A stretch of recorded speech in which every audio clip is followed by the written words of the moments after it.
Every house, every king, and every battle has its own truth.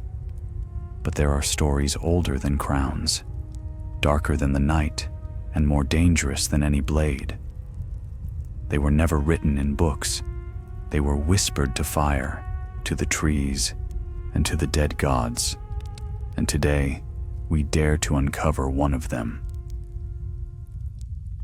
The mists that curled over Braavos at dawn were thick and silver, veiling the canals like ghosts that had forgotten their own names. Beneath the shadow of the Titan, where the sea whispered against the stone quays, a small boat slid soundlessly through the water. Its oarsman wore a hood of gray, and at his feet knelt a boy with eyes like burnt amber. Rin, once a thief of King's Landing, now a nameless apprentice in the House of Black and White. They said the house stood where all gods died and where all prayers were heard. To Rin, it was both a sanctuary and a tomb. Within its marble walls, he had learned to forget who he had been. His name, his face, his hunger, all these he had offered to the many-faced god. And in return, he had been taught the arts of silence, shadow, and death. That morning, the kindly man summoned him. The chamber was lit by a single brazier that burned with pale blue flame. The air smelled faintly of ashes and sweet incense. Around them, the hall's statues watched, 100 faces of gods and demons, saints and beggars. The kindly man spoke softly, his voice like water on stone. You have learned to steal breath from lungs and poison from tears. You have worn the faces of the dead and spoken with voices not your own. Now, the many-faced god would have you serve beyond these walls. Rin bowed, keeping his eyes low. Whom must I serve in death, my lord? There is an archmaster in Old Town, the kindly man replied. Marwyn of the Glass Candles. He has delved too deeply into arts best left forgotten. The gift must be given to him. Rin hesitated. He had heard whispers of Archmaester Marwyn, the mage, they called him. A man who had sailed to Valyria and returned alive. A man who claimed the dragons were not gone, but merely waiting. To kill a Meister of the Citadel, Rin said quietly. That will not go unnoticed. Then do not let it be noticed, said the kindly man. His face was gentle, but his eyes were dark as the canals at midnight. Remember, the gift is mercy. It is truth. It is balance. Go and give it freely. When Rin left the chamber, his heart beat like a hammer. For all his training, this would be his first true task, his first death beyond the walls of Braavos. He told himself he felt no fear, but the lie trembled in his chest like a trapped bird. That night, he knelt before the pool of black and white. The water was still as glass, and within it, he saw his reflection flicker, his own face fading into others, the faces of men and women he had learned to wear, some old, some young, some smiling, some weeping. Who am I? He whispered. The water gave no answer, only rippled as if laughing. At dawn, he took passage aboard a Lycene merchant ship bound for the Arbor. He wore the face of a freckled sailor now, his hair pale and his eyes dull green. None aboard knew him, and none cared to. He was another nameless hand among a dozen, and that suited him well. For many days, the voyage was calm, the winds fair, the sea gentle. But Rin's sleep was troubled. In his dreams he saw fire, green fire, rising like waves, screaming faces, a man in robes of black and silver, holding a burning key. He awoke each time with salt on his lips, though he could not tell if it was from tears or sea spray. When they reached the Arbor, he left the ship under cover of night, taking a small skiff along the coast toward Old Town. The high tower loomed before him at dawn, its pale stone spire cutting the sky like a blade. Bells tolled faintly over the harbor, mingling with the cries of gulls. Old Town was older than memory, its streets a maze of cobbles and shadows, where the scent of parchment and candle smoke hung in the air. Rin found lodgings near the Whispering Sound, in a tavern that smelled of fish and spilled ale. There, he began to watch. By day, he wandered the citadel's outer halls disguised as a scribe's apprentice. By night, he listened in the taverns where maesters and novices drank and gossiped. He learned much. Marwyn was no fool. He kept to himself, locking his chambers and working by candlelight long after the others slept. Some said he studied dragon lore. Others whispered of glass candles that burned with strange fire. And some claimed he had spoken with shadows that knew the future. Yet one thing puzzled Rin. For all his supposed madness, the Archmeister seemed to harm no one. He trained healers, not killers. He sent letters, not threats. Then, on the fourth night, as Rin followed a novice carrying scrolls toward Marwyn's chambers, he saw it, a mark carved into the doorframe, a small, perfect coin shape etched deep into the wood, the mark of the Faceless men. He froze. Someone had already been here. The gift had already been promised, and Rin was not the only one come to deliver it. Far off in the harbor, the bells tolled again, though faintly, as if from beneath the sea. The sound made his blood run cold, for in Braavos, that toll was the sound given for the dead, and it came only once the many-faced god had chosen his own. Rin drew back into the shadows, the taste of fear sharp as iron on his tongue. He thought of the kindly man's words, "Go, and give the gift freely." But now he understood. The gift was not only for the Archmeister, it might yet be for him. And in that moment, beneath the ancient towers of Old Town, Rin realized his true trial had only just begun. The days that followed were wrapped in fog and unease. Old Town's streets twisted like secrets, and the mists off the Whispering Sound crept through alleys as though they too were searching for something lost. Rin kept to shadows, his false face that of a quiet scribe's boy, eyes downcast and voice soft. Yet his mind burned with one thought. Another faceless man was in Old Town. He began to watch more carefully. Each evening, as the citadel bells marked sunset, he slipped from his lodgings and followed the novices bearing messages and books. He memorized faces, footsteps, and the rhythm of guards' patrols. The mark upon Marwyn's door haunted him, the coin-shaped sigil carved by one of his own order. But who? One night, he found his answer. He had climbed to the upper walkways of the citadel's outer tower, following a whisper of motion that was too careful to be a novice's tread. The moon was a thin silver scythe, and the city below slept in pale mist. There, against the faint shimmer of starlight, a figure moved, cloaked in gray, face hidden by a hood, steps silent as breath.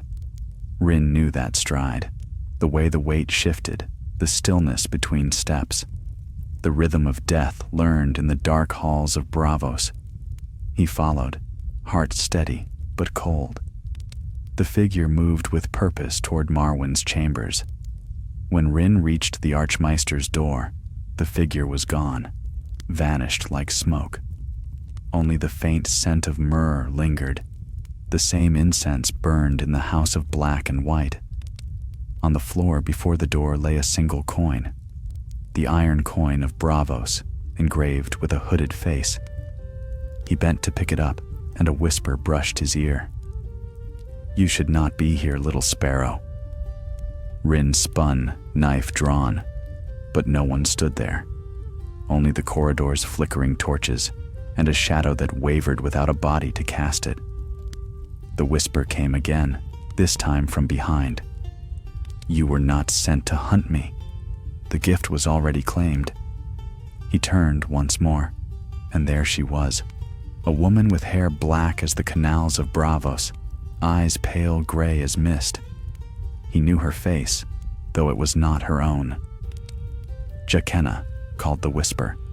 She had trained him once, taught him to smile while killing, to listen to what silence said. "You should be in Bravos," Rin said quietly. Her smile was small and sharp. "And you should not speak to those who wear many faces. The kindly man sent you, did he not?" "He did." Then he lied. The words struck like a blade.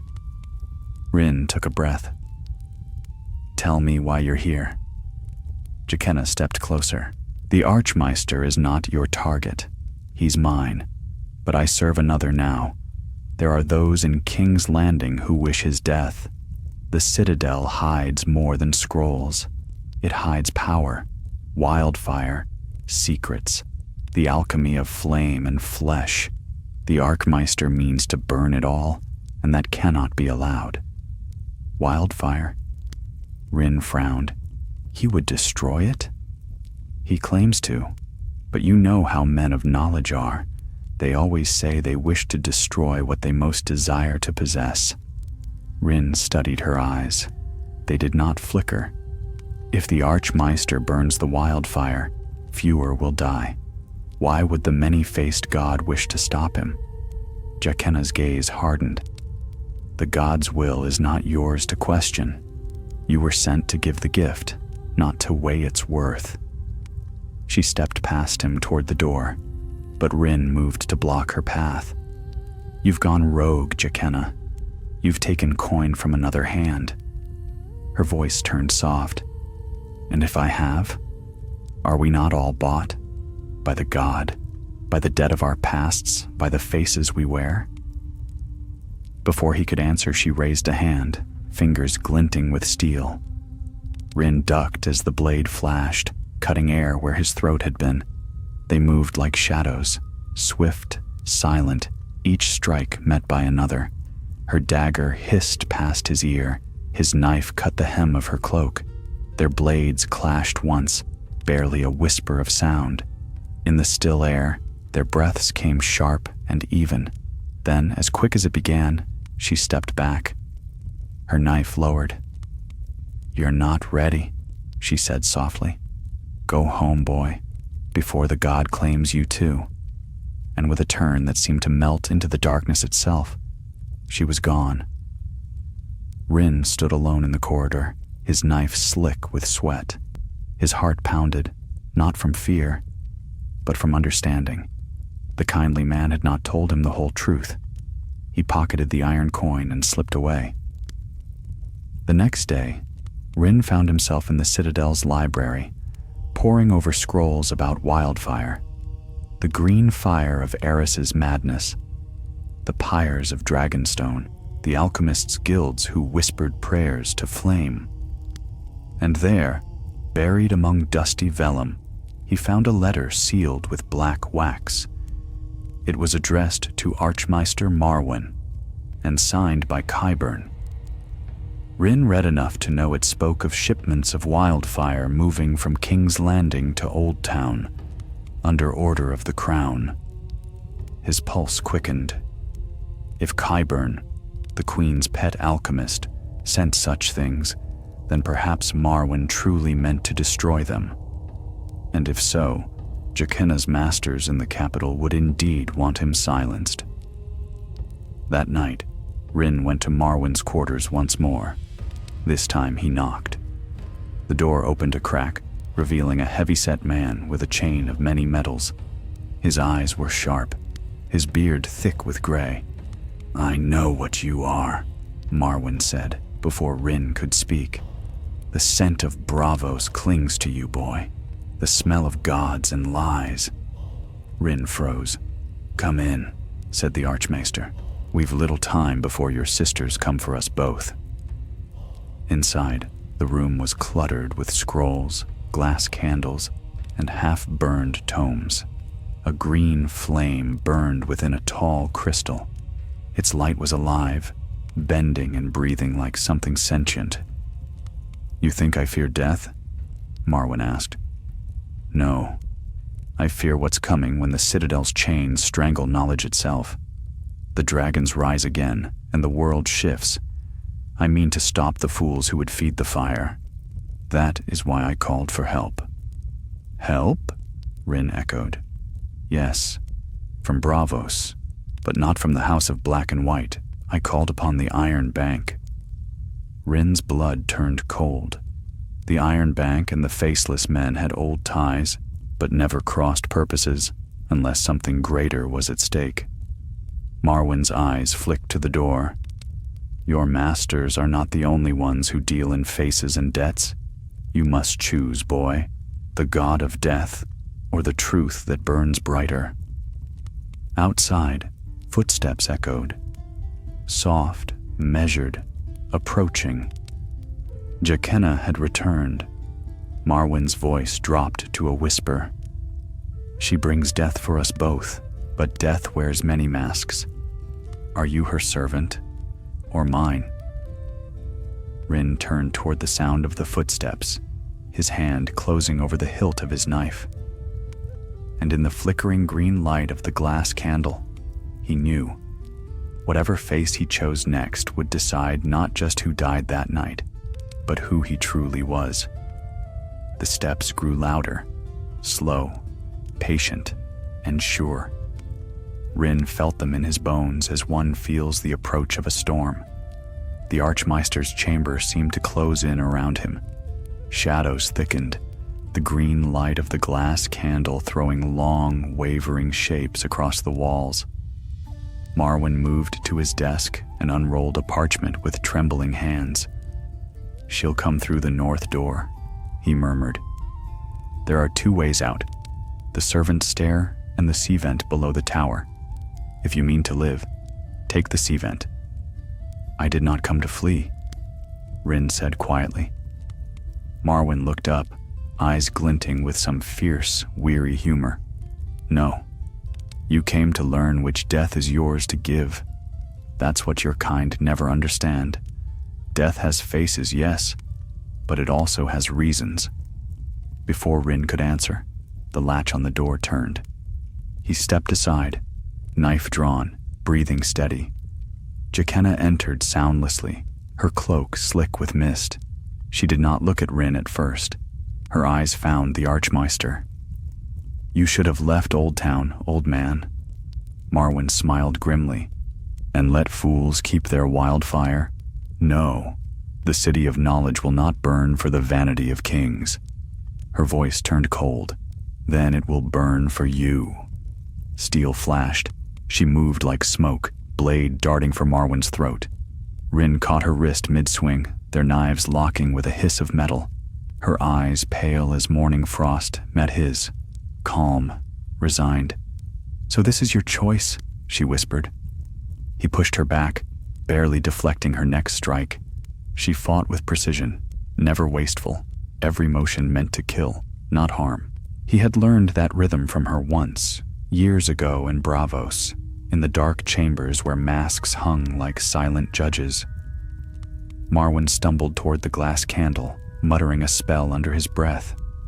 The flame flared brighter, and for an instant, the air itself shimmered. A ripple passed through the chamber like heat on summer stone. Rin glimpsed something beyond, a flicker of a face not his own, a dozen reflections twisting over his skin. "Stop!" Jaqenna shouted, lunging for the candle, but Rin caught her cloak and pulled her back. The crystal toppled, shattering on the floor, spilling green fire that crawled like liquid light. The scent was sharp, bitter, alive. Marwyn turned toward them, his voice low and fierce. "You've both been used. The wildfire is already on its way here, hidden among the Citadel's stores. The Queen's men seek to test its fire beneath the high tower. You think you're here to kill me? But you're only here to make certain no one stops them." Jaqenna froze, knife still raised. "Lies." "Ask your masters," Marwyn said. "Ask Qyburn, or the golden woman who rules beside her crippled lion. Ask the kindly man who takes his payment in secrets." Rin's grip faltered. The green light danced across his blade. "The kindly man?" he asked. Marwyn nodded. Who do you think told them I meant to destroy the fire? He wanted you both here, one to kill, one to question. The many-faced god tests his servants through the lies of the living.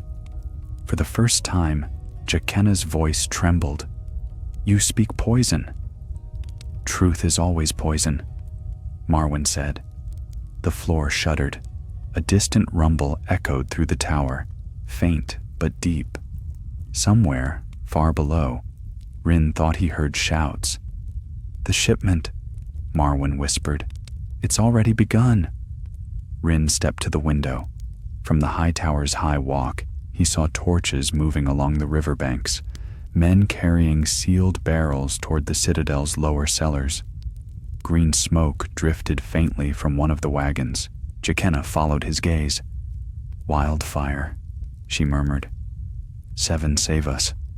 Go, Marwyn said. You can stop them, if you hurry. Burn the barrels before they reach the vaults. The city's heart lies in those stones. If the fire touches them, Old Town will vanish before dawn. Rin looked at Jakenna. Together then. She hesitated. The air between them was heavy with all the things unspoken. Loyalty, guilt, the ghost of a brotherhood that demanded no mercy. At last, she sheathed her blade. For now, she said. They fled down the servants' stairs, the tower trembling underfoot. Wind tore through narrow windows, scattering candlelight. When they reached the courtyard, the mists had thickened to near blindness. Somewhere ahead, men shouted and horses screamed. They followed the sound toward the quays. Rin's lungs burned, his knife felt slick in his hand. Shapes loomed through the fog, wagons 6, each bearing barrels sealed with green wax. Guards in the Queen's colors, black and gold, stood watch. Jakenna slipped beside him, her voice low. There are too many. Not if we burn the wagons. Wildfire burns all. He smiled grimly. Then we'll burn with them. She looked at him then, really looked, and for the first time her eyes softened. You've learned too much, little sparrow. They moved together, 2 shadows in the mist. Jakenna's dagger flashed, silent and quick. Rin leapt onto the nearest cart, slashing the barrel seal. The stench hit him at once, sharp, sweet, and wrong. He struck flint to steel. A single spark caught. The barrel hissed, green smoke curling upward. Run! He shouted. They dove for cover as the world turned emerald. The explosion rolled through the night, a roar that swallowed every sound. Fire swept across the dock, devouring wood, air, and flesh. The river boiled. The high tower's bells rang wild and broken, and for a heartbeat, it seemed as if the stars themselves flickered. When Rin opened his eyes, the air was thick with ash. The dock was gone, the sea lit by dying tongues of green. Jakenna knelt beside him, blood streaking her face. You fool, she said softly. You've given the gift to hundreds. Better mercy than madness, Rin whispered. From the smoke came new voices, shouts, boots pounding on stone. City watchmen. They would find them soon. Jakenna looked toward the ruined wagons, then back to him. We cannot return to Bravos. The kindly man will call us both for this. Then let him call, Rin said. She studied him, a strange sorrow in her eyes. You still think yourself free? Before he could answer, she pressed something into his hand. The iron coin. Valar Morghulis, she said. And then she was gone into the fog. Rin stood alone amid the ruin, the coin cold against his palm. He closed his fingers around it and whispered the answer, though the words tasted like ash. Vala Dohaeris.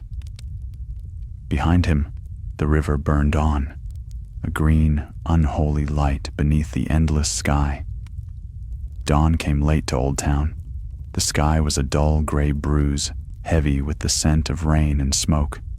The wildfire's green glow had finally faded from the river, but the scars it left behind would not heal so easily. The docklands were blackened, and the air tasted of burnt salt and iron. Rin moved through the ruins with a borrowed cloak drawn about his shoulders. The city stirred slowly, uncertain whether it had survived a storm or a siege. Meisters hurried among the wreckage, counting the dead. The citadel bells tolled for the lost. None looked twice at the quiet, soot-streaked scribe who walked among them, carrying nothing but a small satchel and a coin hidden in his fist. He had not slept. The memory of green fire lingered behind his eyes. The screams, the heat, the sight of Jaqena vanishing into the smoke. He had expected to die beside her, but fate, it seemed, was not yet done with him. Marwyn lived. Rin found him in the lower infirmary, lying on a cot with his arm bound and his face pale but sharp as ever. When he saw Rin, a faint smile crept over his cracked lips. "You made a fine mess," the Archmeister rasped. "Half the harbor burned, but the wildfire's gone. I'll call that victory enough." Rin sat beside him, saying nothing. Marwyn's eyes searched his face. "You've the look of a man who's killed something greater than he meant to." "I gave mercy," Rin said quietly, "to those who would have burned anyway." The Archmaester chuckled weakly. "Ah, the Faceless men's creed. Death is a gift. I wonder if your god ever weeps for the gifts refused." Rin said nothing. "Listen well," Marwyn continued, lowering his voice. "The Queen's men will come for me now, perhaps for you too. Qyburn's network reaches even here. But there's something they cannot touch. Something beneath the citadel. Beneath all of this." He gestured toward the walls. "A vault older than Old Town itself. There are records there the Meisters deny, and truths your own order would kill to keep buried. If you truly wish to serve your god, find what lies beneath." "Why tell me?" Rin asked. Marwyn's eyes gleamed faintly. "Because I am dying, and I'd rather my knowledge go to one who questions than to fools who obey." He pressed something into Rin's hand, a shard of dark glass, smooth as obsidian. "It will open the lower vault. Go tonight, and beware the shadows. You're not the only servant of death who survived the fire." That night, Rin descended into the citadel's underways. The tunnels smelled of damp stone and old secrets. His torch sputtered against the drafts, throwing wild shapes upon the walls. The deeper he went, the colder it grew, until his breath misted in the air. He reached a narrow archway sealed by an iron gate. The lock bore no keyhole, only a hollow circle. He pressed the glass shard into it, and the metal shuddered, then folded away like cloth. Beyond lay a chamber, vast and silent, filled with the echoes of time. Shelves rose higher than sight, packed with scrolls and stone tablets. In the center stood a single pedestal, upon which rested an open tome. The letters glowed faintly blue, shifting as though alive. Rin approached. The writing was in Valyrian, older than the Doom, older than Braavos. He traced the words, murmuring what little he knew. "The faces of gods are one face. The death that ends all names is the truth beneath illusion." A voice answered from the darkness behind him. "You read better than most killers." He turned sharply. Jaqena stepped from the shadows, her cloak torn, her hair damp with rain. Her eyes were colder than ever, but her blade remained sheathed. "You lived," he said. "So did you." They stood a few paces apart, the silence between them filled with the hum of unseen power. "What are you doing here?" Rin asked. "The same as you," she said, "finishing what we began." She glanced toward the glowing tome. "That book shouldn't exist. It's one of the old texts. the ones from Valeria's darkest vaults. The kindly man forbade us ever to touch them. Why? Because they speak of the truth that would unmake the House of Black and White itself. Her words settled over him like falling ash. You mean the many-faced God? She nodded slowly. The book says there is no God of death, only death, a force that men name in 1,000 tongues, a mask we've mistaken for mercy. The faceless men were once slaves who found freedom in that lie, but the lie grew teeth. Rin's grip tightened on the torch. You've read it? I was sent here to destroy it, to keep our faith pure, or so I was told. Her eyes flickered. But I think the kindly man wanted someone to find it again. Someone like you? Rin frowned. Why me? Because you question, she said softly. Because you doubt. You still believe there's a choice in death. That makes you dangerous. Before he could answer, a low rumble shook the floor. Dust fell from the ceiling. Jaqena drew her dagger, eyes narrowing. We're not alone. From the far end of the vault came the echo of footsteps. Slow, measured, too heavy for any scholar's tread. Rin extinguished his torch, plunging the chamber into gloom. The glow of the tome cast faint light enough to see. A man emerged from the darkness, or what seemed a man. His robe was white, his face covered by a smooth mask of iron. The scent of myrrh filled the air. The kindly man, Rin whispered. No, Jaqena said. Not him. The figure spoke in a voice like hollow bells. You were sent to serve, not to question.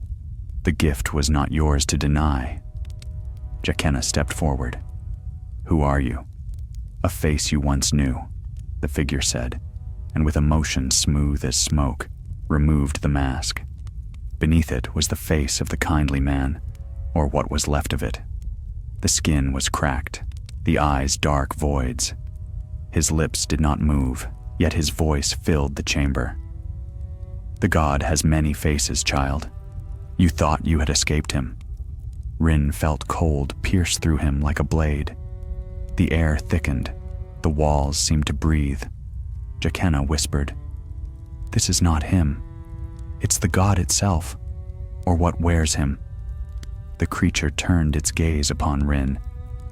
You lit the fire and thought to cleanse sin with flame, but fire and death are kin. You have stolen my gift and made it your own. The air grew darker. Around them, the shelves cracked and splintered, scrolls catching fire without flame. Rin's knife trembled in his hand. If you are the god, then take me. The voice laughed, a sound like rusted bells. You misunderstand, child. I already have. Then it lunged. Rin and Jaqena leapt aside as the figure struck, its arms twisting like smoke. Steel met shadow. Her dagger passed through the thing as though through water. Rin drove his knife upward into the creature's chest, and it shattered like glass, spilling darkness instead of blood. For a moment, all sound vanished. The glow from the tome brightened until it filled the chamber, searing white. And then, silence. When Rin opened his eyes, the vault was empty. The tome, the shelves, even the walls were gone. Only he and Jaqena remained, standing in the ruins of some ancient hall open to the night sky. Rain fell softly on the stones. What happened? He breathed. She shook her head. We saw the truth, and the truth saw us. Far above, thunder rumbled over Old Town. In his hand, Rin still held the iron coin, but now its face was blank. He looked at Jaqena, and in her eyes he saw what he feared most, understanding.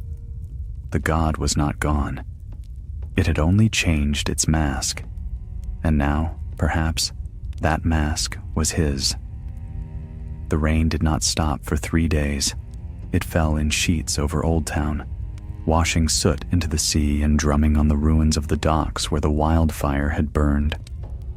The citadel sealed its lower vaults, claiming collapse and flooding. Few dared question it. Maesters spoke in whispers of strange lights seen beneath the high tower, and of dreams filled with voices calling from the deep. Rin and Jaqena hid among the tangle of streets near Ragman's harbor, in a crumbling house that once belonged to spice merchants. The roof leaked, and the air stank of mildew, but it was safe for a time. They spoke little. Both had seen too much. On the third night, Rin sat by a guttering candle, turning the iron coin in his fingers. It was still blank, as it had been since the vault. The many-faced god had taken its face, and perhaps his own along with it. Jaqena watched him from the shadows, her hood drawn low. "You still keep it." "I thought it might change again," he said softly. "It hasn't. It won't. Not unless the god wills it." He looked up at her. "Do you still believe there's a god?" She hesitated. "I don't know what I believe. I know only that something in that vault looked at us, and that it knew us better than we know ourselves." Rin stared at the flickering flame. "It said I'd stolen its gift, that I'd made it my own." "What did it mean?" Jaqena's expression was unreadable. "Perhaps that you gave mercy where it was not asked for. Perhaps that you chose who should die. That's not what we are meant to do. And yet, you did the same," he said quietly. Her lips tightened. "Yes." Silence stretched between them, heavy and brittle. Then Jaqena spoke again, her voice low. "There is no going back to Bravos.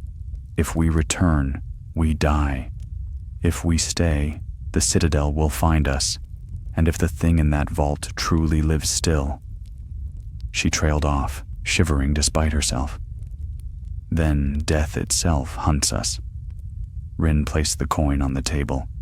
"Then we move, north, away from the sea. The god may have many faces, but it favors no land above another. Perhaps in the reach we can—" A sound cut him off, a faint scrape against the door. Both froze. Rin's knife was in his hand in an instant, Jaqena's dagger gleaming pale in the candlelight.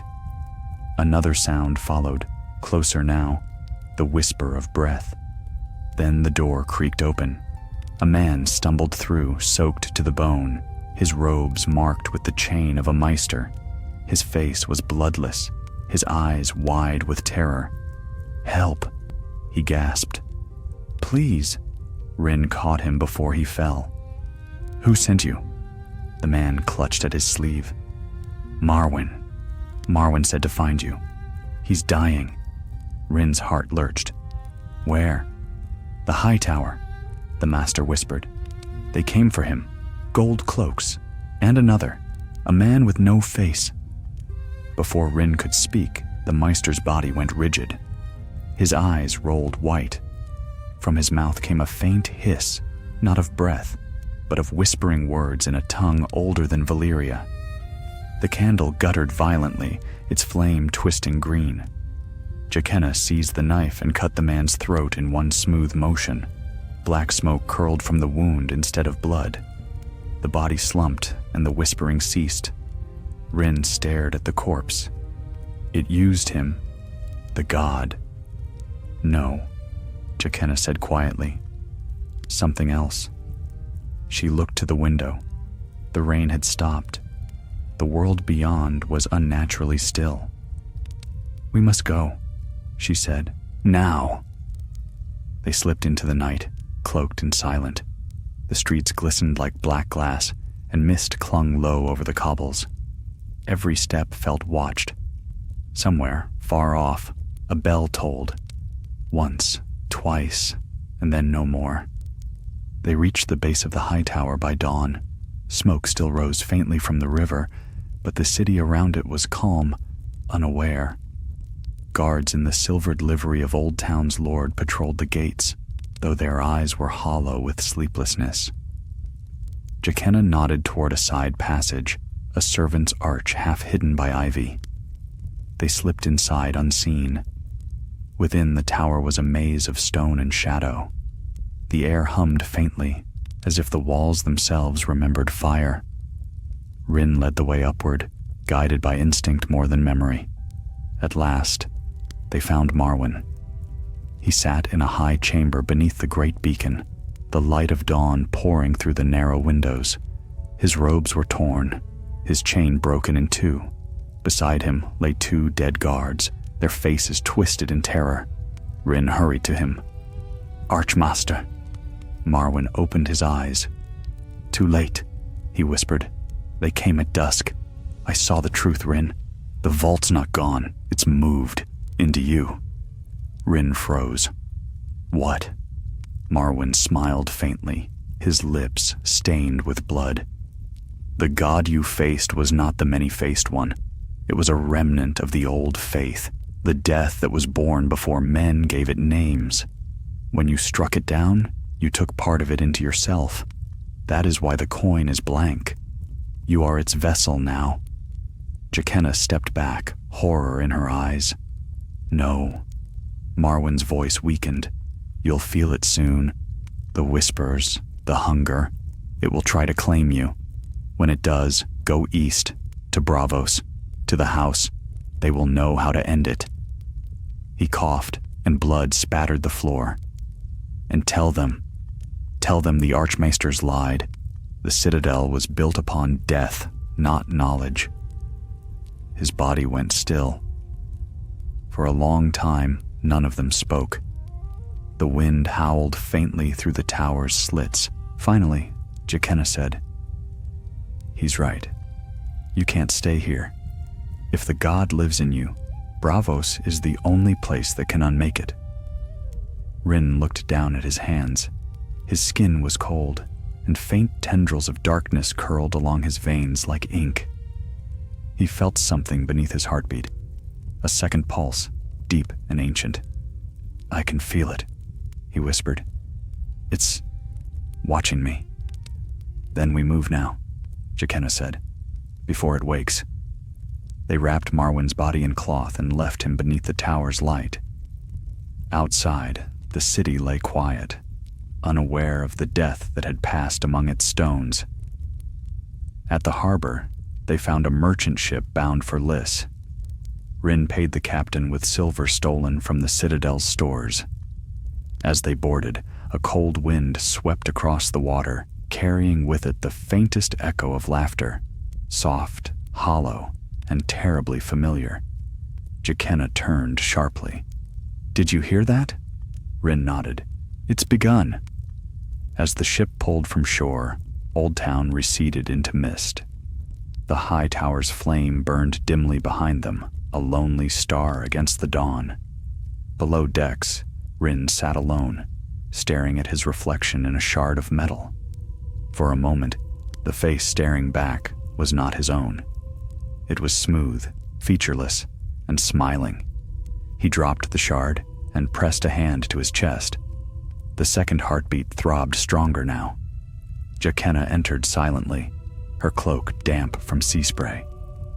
"We'll reach Lys by the morrow," she said. "From there, Braavos." He looked at her, and for the first time since Braavos, his voice trembled. "And if they can't remove it?" She met his eyes. "Then I'll kill you myself." He nodded. "Promise me you will." "I promise." They stood together as the waves whispered against the hull. Far off, thunder rolled again, though no storm cloud marked the sky. And in the depths of Rin's soul, something ancient stirred and whispered in 1,000 voices, each calling the same word: face. The voyage across the summer sea was long and cruel. The winds turned restless, shifting like a gambler's mood, and the waves were iron gray, biting with winter's edge. Each night, Rin stood at the railing, watching the horizon burn faintly with the ghost of the sun. He could not sleep.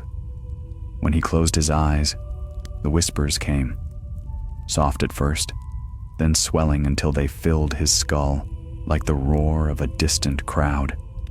They spoke in 100 tongues, and though he understood none, he knew they all meant the same thing: We are you." Jaqena kept to herself. She trained with her blades on the open deck before dawn, her movements precise and weary. She watched Rin often, though she said little. The crew feared them both, the quiet man with the haunted eyes and the woman who never slept. Sailors crossed themselves when they passed. One night, the captain approached Rin as the ship cut through calm waters. "You bring strange weather with you," he said, his voice cautious. "The sea whispers when you're near. I'll have no sorcery aboard my vessel." Rin met his gaze, weary but calm. "Then pray your gods hold the wind, Captain, for if it dies, we'll need more than prayers." The man spat and turned away. He said nothing more for the rest of the voyage. That night, the storm came. It began with wind, a sudden, keening howl from the east. Then the sea rose, black and furious. Lightning split the sky, revealing waves as tall as towers. The ship bucked and groaned, its masts snapping like brittle bones. Jaqena clung to the rail beside Rin. "This isn't natural," she shouted over the wind. "It follows us!" Rin's eyes glowed faintly in the lightning. "No," he said. "It comes for us." A wave crashed over the deck, sweeping men into the sea. The hull tilted, timbers shrieking. In the chaos, Rin felt it, the pulse in his chest surging, the whispers rising. They screamed now, demanding release, demanding faces. He fell to his knees, clutching his head, his vision blurred, the world twisted. He saw shapes in the storm, countless figures rising from the water, their faces blank and smooth, their mouths open in silent laughter. Jaqena grabbed him, shouting something he could not hear. Her hand burned where it touched his skin, and she recoiled. Rin looked down. His veins glowed black as ink beneath his flesh, writhing like serpents. Then he heard it, the same voice from the vault, vast and calm. "You carry what men once feared to name, the gift unbound, the death without mercy." He screamed, and the storm answered. Lightning struck the mast, shattering it into splinters. The ship split apart. Cold water engulfed him, tearing the breath from his lungs. He sank into darkness, the sea closing over him like a grave. But the darkness did not end. He awoke to silence and sunlight. The surf whispered against white sand. The air was thick with the scent of salt and flowers. Birds cried from a jungle beyond the shore. Rin coughed seawater and dragged himself upright. His body ached, but he was alive. "Jaqena!" he called. No answer, only the sound of waves. He stumbled along the beach until he found wreckage, broken timbers, a half-burned sail, no bodies, no ship. Then, near a cluster of palms, he saw footprints, light, deliberate, leading inland. He followed them. The jungle swallowed him in moments. The air was heavy, alive with the hum of unseen insects. Vines coiled like serpents, and shafts of sunlight pierced the canopy like golden blades. He followed the trail for what felt like hours, until he heard the sound of running water. A stream cut through the forest, and there beside it knelt Jaqena, washing blood from her hands. She looked up when he approached, her expression unreadable.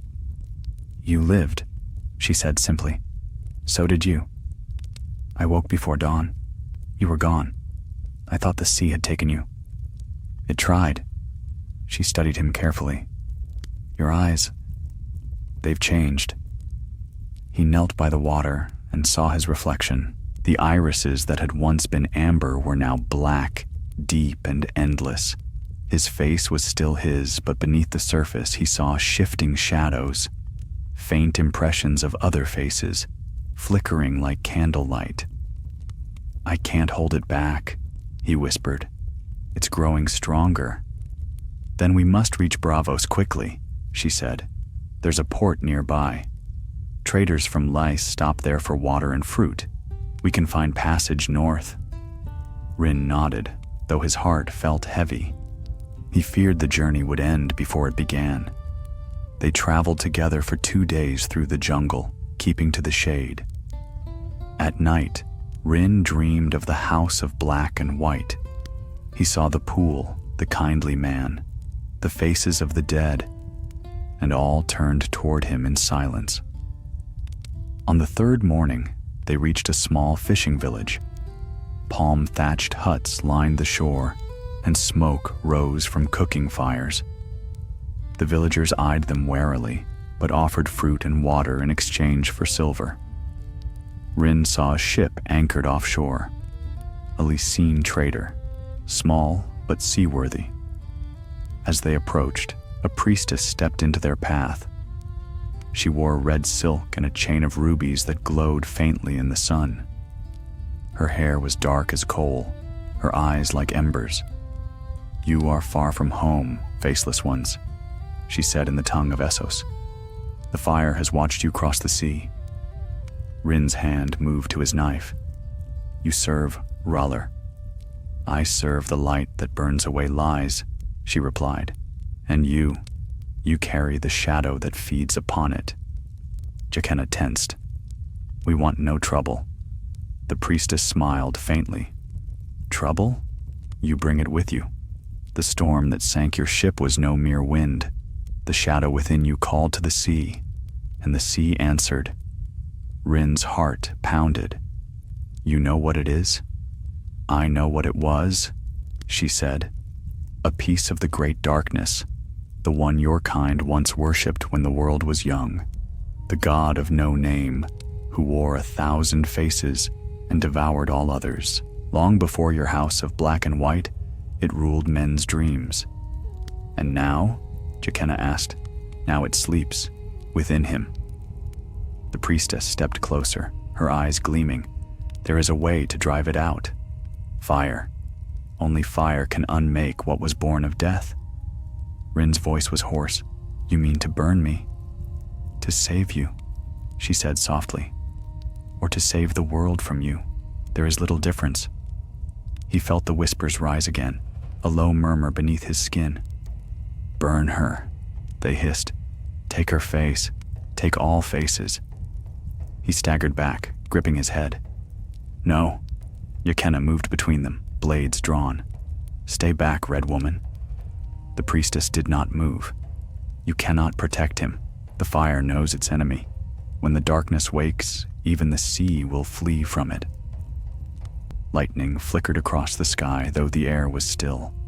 The villagers scattered, crying out in fear. Rin's vision blurred. The shadows beneath his skin writhed, spilling like ink. He fell to his knees. "Jaqena, run!" She hesitated. "I won't leave you." "Go!" The air split with thunder. A column of black smoke erupted from the ground around him, swirling into a vortex. The priestess raised her hands, chanting words that burned the air itself. Fire clashed with shadow, light against void. When it ended, the beach was empty. Only scorched sand and drifting ash remained. Far above, gulls wheeled over the smoking shore, and beneath the waves, in the silence of the deep, Rin opened his eyes. They were not black now, but white as bone, and filled with 1,000 reflections, each whispering the same word that no god dared speak. Cold darkness embraced him once more, but it was not death. Not yet. Rin drifted through the deep like a soul unanchored, the weight of the sea pressing against him. His lungs no longer screamed for air. The water itself seemed to fill them, alive and whispering. Shadows moved around him, faces flickering in the gloom, half seen and endless. Some he recognized. Others were older than memory. "You are the vessel," they whispered. "The gift made flesh. The door has opened." Rin reached for the surface, but his limbs would not obey. He felt no pain, no warmth, only the steady pulse of the thing within him. It filled his veins, spreading calm and clarity where once there had been fear. He did not remember breaking the surface, but suddenly the world above met him. The crash of waves, the salt wind, the faint cry of gulls. A pale dawn stretched across the sea. He clung to a piece of driftwood and floated aimlessly, the sky turning gold. Hours passed before he saw a sail, small and distant, but real. A trader's galley from Myr, by its colors. He raised an arm, though the strength in him was little more than will. When he awoke again, he lay on the deck beneath an awning.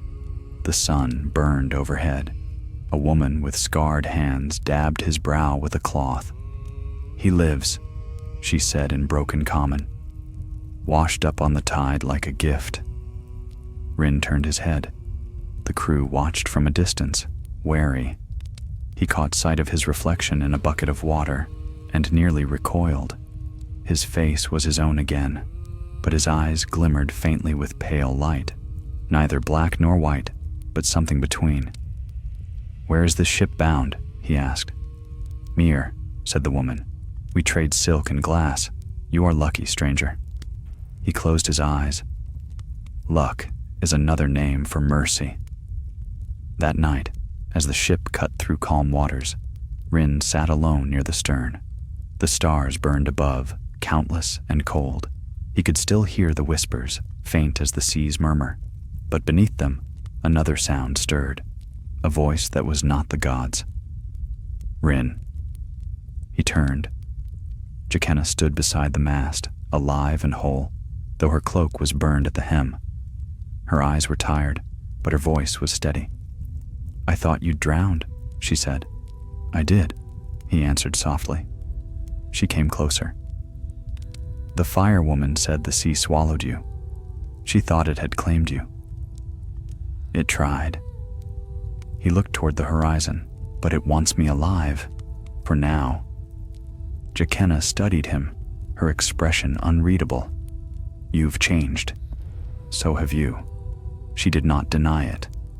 "The priestess is dead. The villagers fled into the jungle. Whatever battle happened there, the land itself burned. The god's mark is spreading." Rin's hand went to his chest. Beneath the skin, the second heartbeat was still there, faint but steady. "It's not done with me." "No," she said, "but neither am I."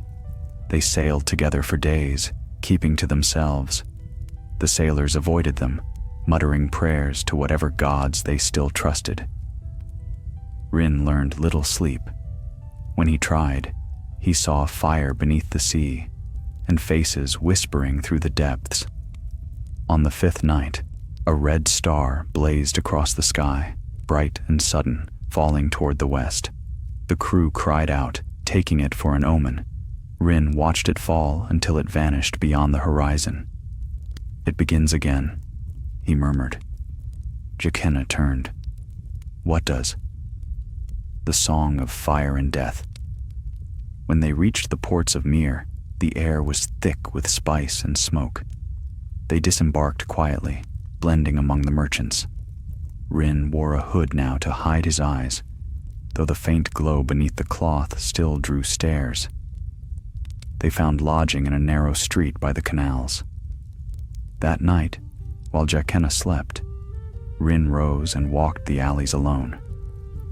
The city was alive with laughter and music, but beneath it, he felt a deeper pulse, the same rhythm that had haunted him since the vault. At a fountain near the market, he stopped. The water there ran black under the moonlight. He knelt, staring at his reflection. For a heartbeat, he saw not himself, but the kindly man's face, serene and terrible. "You carry the gift too far," the reflection whispered. "You think yourself master of death, but death masters all things." Rin's hand trembled. "What do you want from me?" "To finish what was begun." The water rippled, and when it stilled, the reflection was gone. He returned at dawn.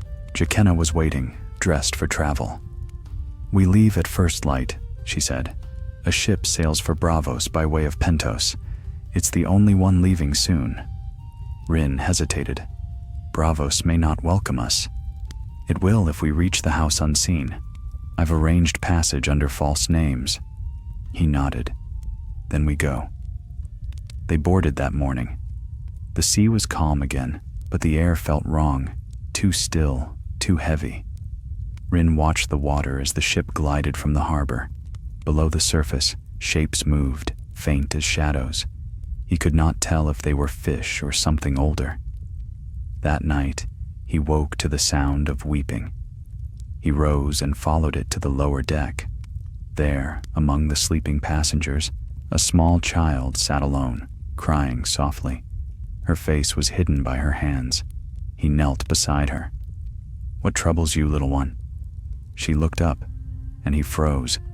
The child's face was blank, smooth, pale, featureless. "Don't you know me?" she whispered. "You took my face once." Rin staggered back, but the hold was suddenly full of others.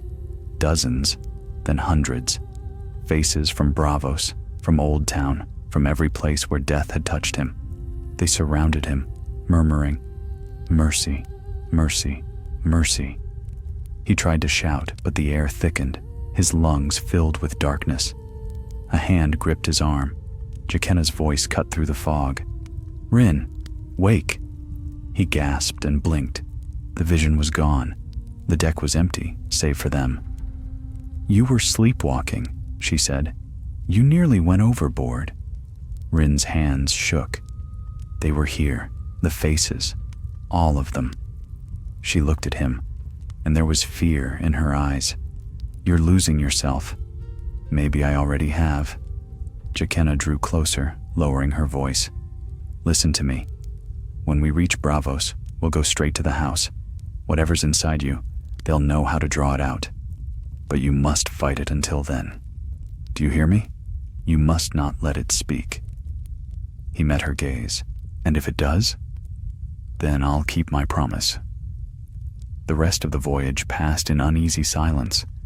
The winds favored them, and by the 7th day, the Titan of Bravos rose on the horizon, vast, silent, its shadow cast across the sea. Rin felt his heart pound, both of them, home and judgment. As the ship passed beneath the Titan's legs, he heard it again, faint but clear, whispering from the depths. "Welcome home." He looked toward Jaqenna, but she had already drawn her hood, her eyes fixed on the distant city of canals and shadows. Neither spoke. The ship glided onward. The fog that hung over Bravos was thicker than memory, a shroud of silver and salt that turned the harbor into a ghostly dream. Bells tolled softly from unseen towers, their echoes rolling across the water like the beating of some slow, patient heart. The ship glided into the canal, its hull whispering against the stone piers. Rin stood at the rail, staring toward the city that had made him. The sight of it stirred something buried deep within, awe, fear, and a strange ache that felt like coming home to a grave. Beside him, Jaqenna adjusted her hood, her eyes sharp beneath the shadow of her cowl. "We go separately from here," she murmured. "Too many eyes in Bravos remember us." He nodded, though the thought of parting with her filled him with unease. "Where will we meet?" "The Bridge of Hands at dusk. From there, we go together to the house."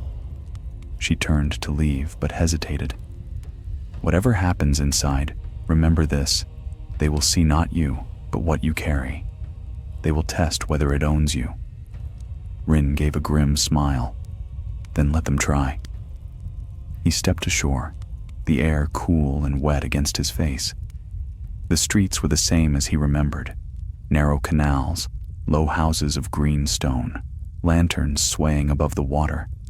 Yet everything seemed quieter, heavier. Even the air tasted of secrets. He found a cloak of plain brown wool in the market and drew it about him. The merchants' cries, the laughter of dock hands, the sound of distant lutes, all felt like echoes from another life. The whispers inside him had grown faint, almost docile, as if the city's very presence lulled them into silence. But beneath that quiet, he felt them waiting. He crossed bridges and alleys until he came to the square before the Sea Lord's palace. Here, the mists were thinner and torches burned with steady gold flame. Rin paused beside a statue, a faceless figure carved in black marble, a hand extended in welcome. The faceless god, or one of his many reflections. A group of beggars knelt before it, chanting in low tones. One of them, an old woman with cloudy eyes, looked up as he passed. "Valor Morghulis," she rasped. Rin stopped. The word struck him like a bell. He looked down at her. "Valor Dohaeris," he replied. The woman smiled, and for an instant, her face shifted. Her features melted into smooth nothingness, and he saw his own face reflected in hers. Then it was gone, and she was only a beggar again, muttering to herself. He moved quickly after that, not daring to look back. By the time dusk fell, he reached the Bridge of Hands, a narrow span of stone statues locked in eternal embrace. The fog rolled low over the water, carrying the scent of salt and incense. Jaqena waited at the far end, her cloak drawn close. "You came," she said. "I always would." She studied him for a long moment. "You're trembling." "I feel it," he admitted. "It's awake." Her gaze softened. "Then we must not linger." Together they walked through winding alleys to the district of the Black Pearl. There, half hidden between two leaning towers, stood a door of weirwood and ebony, plain and unmarked save for a single half-mask of black and white. The House of Black and White. Rin felt the air grow colder as they approached. The noise of the city faded until only their footsteps remained. He reached for the door, but Jaqena caught his wrist. "Once we enter, there is no turning back," she said. "I know." "Do you trust them to help you?" He hesitated. "I trust them to do what the god wills. Whether that saves me or ends me, I cannot say." She nodded once. "Then go." The door opened soundlessly. They stepped into darkness. Inside, the air was cool and still, smelling faintly of dust and old incense. The vast hall stretched before them, its ceiling lost in shadow. The pool lay at the center, black as night, reflecting the faint glow of candles set before the faces of 100 gods, faces of stone, wood, and gold. Rin felt his knees weaken. It was all as he remembered. The whisper of water, the stillness that felt alive. A voice broke the silence. "You return bearing more than a mask." The kindly man stepped from the shadows. His robes were simple gray, his face half covered by the familiar pale mask. Yet his eyes gleamed with cold amusement. "Valor Morghulis," he said. Rin bowed. "Valor Dohaeris." The kindly man's gaze lingered on him. "And yet you serve poorly. You bring with you a stench not of death, but of defiance." Jaqena knelt. "We seek your mercy, my lord." The darkness within him grows. It is not of this world. The kindly man circled Rin slowly. "I know what he carries, a fragment of the true face, that which our order sought to bind long ago. You have awakened it." Rin's voice was hoarse. "Then take it from me." "Would that I could," the kindly man said softly. "But death cannot unmake death. Only the death of the self may cleanse what you are." He gestured toward the pool. "Drink and let the gift free you. If your soul remains, it shall be reborn clean.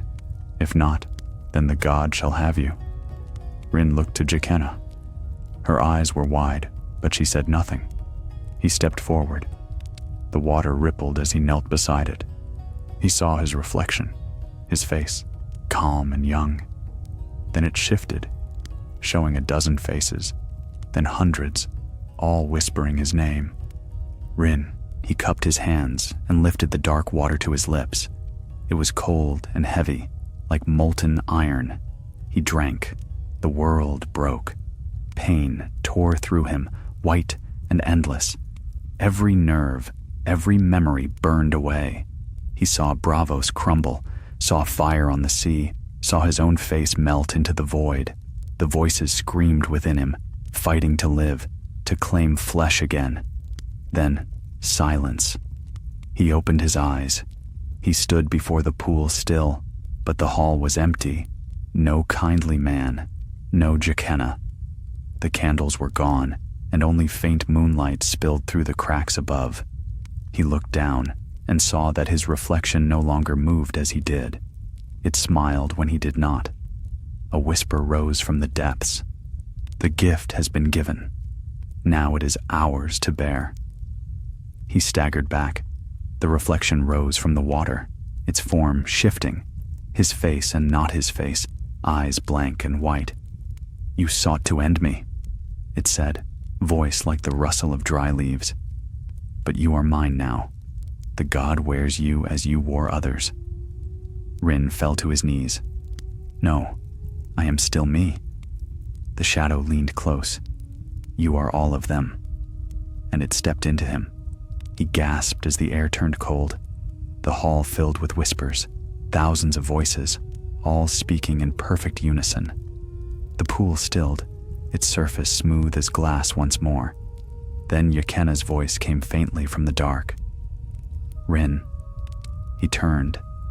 His eyes were pale as moonlight, and his face, though his, no longer belonged wholly to him. "I am," he said softly. She took a step back. "What have you done?"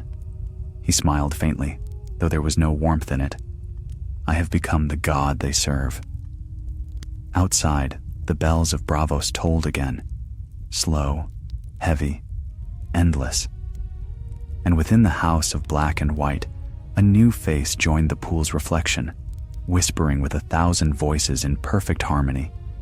Into the mouth of Braavos, and into the waiting arms of death itself.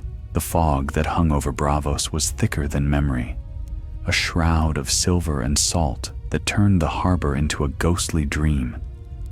Bells tolled softly from unseen towers, their echoes rolling across the water like the beating of some slow, patient heart. The ship glided into the canal, its hull whispering against the stone piers. Rin stood at the rail, staring toward the city that had made him. The sight of it stirred something buried deep within, awe, fear, and a strange ache that felt like coming home to a grave. Beside him, Jaqena adjusted her hood, her eyes sharp beneath the shadow of her cowl. "We go separately from here," she murmured. "Too many eyes in Braavos remember us." He nodded, though the thought of parting with her filled him with unease. "Where will we meet?" "The Bridge of Hands, at dusk. From there, we go together to the house." She turned to leave, but hesitated. "Whatever happens inside, remember this. They will see not you, but what you carry. They will test whether it owns you." Rin gave a grim smile. "Then let them try." He stepped ashore, the air cool and wet against his face. The streets were the same as he remembered. Narrow canals, low houses of green stone, lanterns swaying above the water. Yet everything seemed quieter, heavier. Even the air tasted of secrets. He found a cloak of plain brown wool in the market and drew it about him. The merchants' cries, the laughter of dockhands, the sound of distant lutes, all felt like echoes from another life. The whispers inside him had grown faint, almost docile, as if the city's very presence lulled them into silence. But beneath that quiet, he felt them waiting. He crossed bridges and alleys until he came to the square before the Sea Lord's palace. Here, the mists were thinner, and torches burned with steady gold flame. Rin paused beside a statue, a faceless figure carved in black marble, a hand extended in welcome. The faceless god, or one of his many reflections. A group of beggars knelt before it, chanting in low tones. One of them, an old woman with cloudy eyes, looked up as he passed. "Valar Morghulis," she rasped. Rin stopped. The words struck him like a bell. He looked down at her. "Valar Dohaeris," he replied. The woman smiled, and for an instant, her face shifted. Her features melted into smooth nothingness, and he saw his own face reflected in hers. Then it was gone, and she was only a beggar again, muttering to herself. He moved quickly after that, not daring to look back.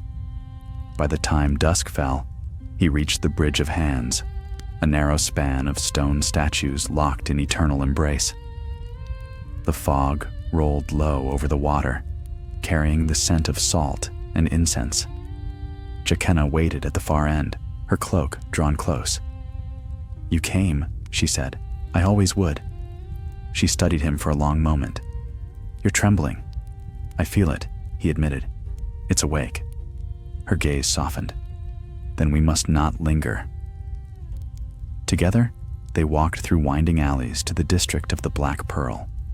There, half hidden between two leaning towers, stood a door of weirwood and ebony, plain and unmarked, save for a single half-mask of black and white. The House of Black and White. Rin felt the air grow colder as they approached. The noise of the city faded until only their footsteps remained. He reached for the door, but Jaqenna caught his wrist. "Once we enter, there is no turning back," she said. "I know. Do you trust them to help you?" He hesitated. "I trust them to do what the god wills. Whether that saves me or ends me, I cannot say." She nodded once. "Then go." The door opened soundlessly. They stepped into darkness. Inside, the air was cool and still, smelling faintly of dust and old incense. The vast hall stretched before them, its ceiling lost in shadow. The pool lay at the center, black as night, reflecting the faint glow of candles set before the faces of 100 gods, faces of stone, wood, and gold. Rin felt his knees weaken. It was all as he remembered. The whisper of water, the stillness that felt alive. A voice broke the silence. "You return bearing more than a mask." The kindly man stepped from the shadows. His robes were simple gray, his face half covered by the familiar pale mask, yet his eyes gleamed with cold amusement. "Valar Morghulis," he said. Rin bowed. "Valar Dohaeris." The kindly man's gaze lingered on him. "And yet you serve poorly. You bring with you a stench not of death, but of defiance." Jaqenna knelt. "We seek your mercy, my lord. The darkness within him grows. It is not of this world." The kindly man circled Rin slowly. "I know what he carries. A fragment of the true face, that which our order sought to bind long ago. You have awakened it." Rin's voice was hoarse. "Then take it from me." "Would that I could," the kindly man said softly. "But death cannot unmake death. Only the death of the self may cleanse what you are." He gestured toward the pool. "Drink and let the gift free you. If your soul remains, it shall be reborn clean. If not, then the god shall have you." Rin looked to Jaqenna. Her eyes were wide, but she said nothing. He stepped forward. The water rippled as he knelt beside it. He saw his reflection, his face calm and young. Then it shifted, showing a dozen faces, then hundreds, all whispering his name, Rin. He cupped his hands and lifted the dark water to his lips. It was cold and heavy, like molten iron. He drank. The world broke. Pain tore through him, white and endless. Every nerve, every memory burned away. He saw Braavos crumble, saw fire on the sea, saw his own face melt into the void. The voices screamed within him, fighting to live, to claim flesh again. Then, silence. He opened his eyes.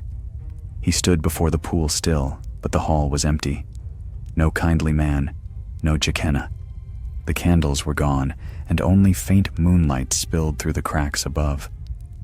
He looked down and saw that his reflection no longer moved as he did. It smiled when he did not. A whisper rose from the depths. The gift has been given. Now it is ours to bear. He staggered back. The reflection rose from the water, its form shifting. His face and not his face, eyes blank and white.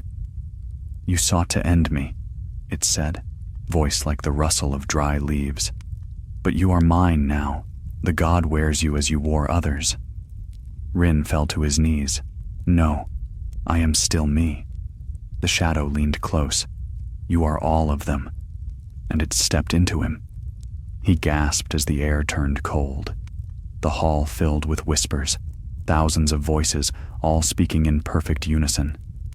The pool stilled, its surface smooth as glass once more. Then Jaqenna's voice came faintly from the dark. "Rin?" He turned.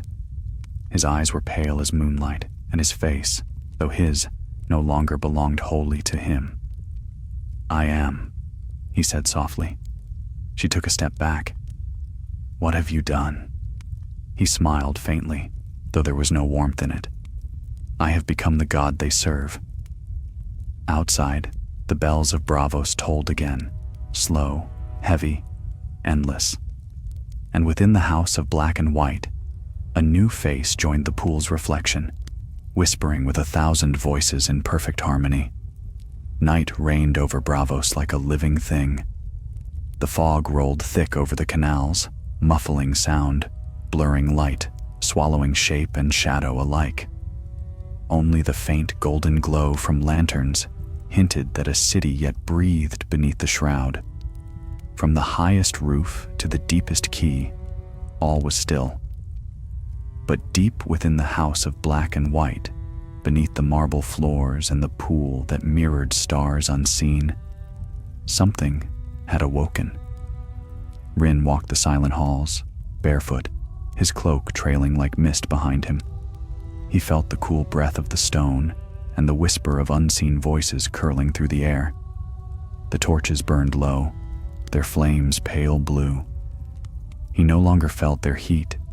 He passed the faces that hung along the walls, row upon row, each sealed in silence. Men and women, young and old, noble and lowly. They seemed to watch him as he walked. Once, he had feared those eyes. Now, they bowed to him. He paused before one in particular, the kindly man's mask. It was no longer pale and serene. The lips had curved into a faint, knowing smile. "Do you see, Master?" Rin whispered. "You spoke of mercy. But death shows mercy only to itself." The lips did not move, but the voice that filled the air was unmistakable. "And who are you to decide the will of death?" Rin turned. The kindly man stood behind him, or something that wore his shape. Shadows clung to his robes like ink. His face flickered between many, changing faster than the eye could follow. "I am what you made me," Rin said. "No," said the kindly man. "You are what you chose to be." For a long moment, the hall held its breath. Then the shadow's hand rose, and Rin felt his chest burn. The second heartbeat within him thundered, louder and louder, until it drowned all else. "You took what was not meant to be taken," said the kindly man. "You opened the vault. You drank what should never be drunk." Rin's voice shook. "I only sought to end it." "You have ended nothing," the shadow whispered. "You have begun it anew." Pain struck him, sharp as lightning. He fell to his knees, clutching his chest. The floor rippled beneath him, stone turning to water, water to glass. In the reflection, he saw faces, hundreds, thousands, all screaming without sound. He rose with a gasp. The hall was empty again. The kindly man was gone. The torches burned steady, as if nothing had happened. He pressed a hand to his heart. The second pulse had stilled, yet the cold within him remained. Jaqenna found him in the morning, sitting before the pool. Her face was pale, her cloak damp from the mist that crept through the house. "You vanished," she said. "I searched all night. I never left." Her eyes narrowed. "You're lying." "Perhaps," he said softly, "or perhaps this place bends truth to its liking." She stepped closer. "Tell me what happened." He looked into the pool's black mirror. "He came to me. Or something wearing his face. The kindly man?" Rin nodded. "He said I had begun it anew." Jaqena knelt beside him. "Then he knows." "Yes," said Rin, "and still he lets me live." She glanced toward the far hall. "You think you're safe here, but you're not. They're watching. The acolytes, the priests, even the servants. You can feel it, can't you? The house itself knows you don't belong anymore." Rin smiled faintly. "Perhaps I belong more than any of them." Her hand moved to her dagger. "Don't say that." "Why not? They serve the many-faced god. But I have seen what hides behind all faces, the truth beneath the masks." Jaqena's voice trembled. "If that thing within you truly is death, then every word you speak feeds it." He turned to her then, and she saw it, the flicker of countless faces beneath his skin, shifting like ripples on dark water. "I do not feed it," he said.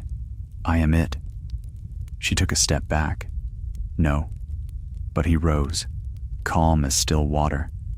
"The kindly man told me I must end myself to cleanse it. But the god does not die. He only changes form. I was a thief, a servant, a shadow. Now I am truth, and truth wears all faces." "You're not him," she said. "You're not Rin." He paused. For a moment, something human flickered in his gaze. "Then kill me," he said quietly. "If you still can." She drew her dagger. Its blade caught the candlelight, thin, sharp, trembling. He spread his arms. "Do it. The god demands his due." But her hand would not move. She saw not the monster he had become, but the boy who once knelt before the pool, frightened and alone, whispering a prayer for a new life. Her voice broke. "I can't." Rin's expression softened. "Then you will serve me instead." He stepped closer, and she felt the chill of him seep into her skin. His fingers brushed her cheek, gentle, almost tender. "Do not fear, Jaqena. The god you served is gone, but I will grant you a greater mercy." The torches guttered. Shadows rose like smoke, curling around them. When the light returned, she stood alone, or seemed to, for her reflection in the pool did not match her movements. It smiled when she did not. "Rin," she whispered. The reflection's eyes glowed faintly white. "Valar Morghulis," it said, and then it was gone.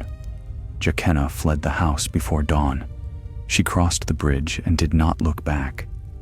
Behind her, the bells of Braavos rang low, their tones rolling through the mist like the sigh of a dying god. Yet in the house of black and white, the pool stirred. The water rippled, though no wind touched it.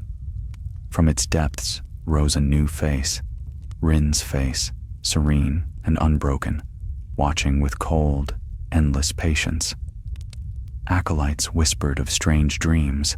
The candles burned without smoke. Those who prayed for the gift of death found it swiftly, and those who did not still felt the god's breath at their necks.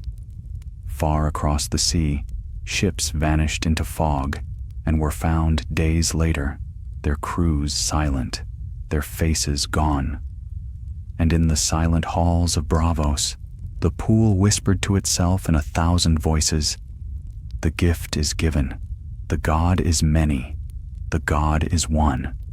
The god wears his new face well." The first snows came to Braavos early that year. It was said the sea froze at its edges, and gulls fell from the sky with frost on their wings.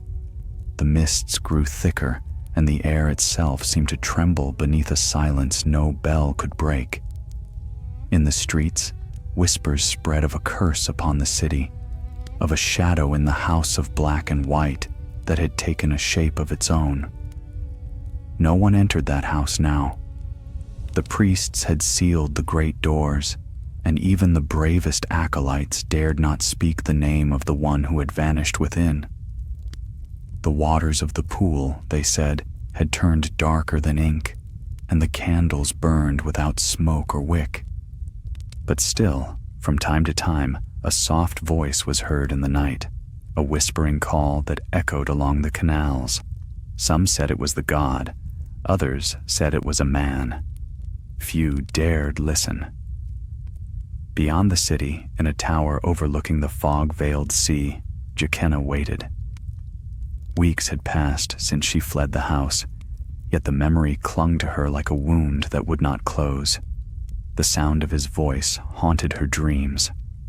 Not Rin's, but the thing that wore his voice like a cloak. She had tried to leave Braavos, twice. Each time, the tide turned her back. The captains whispered that the sea itself refused her passage. Now she hid among sailors and spies, listening for any word of change. It came on a morning pale with frost. A merchant from the Iron Bank spoke of the Faceless men stirring once more.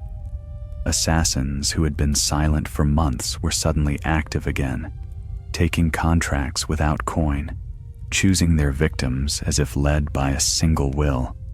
All their targets, lords, merchants, priests, had one thing in common. They had prayed for life.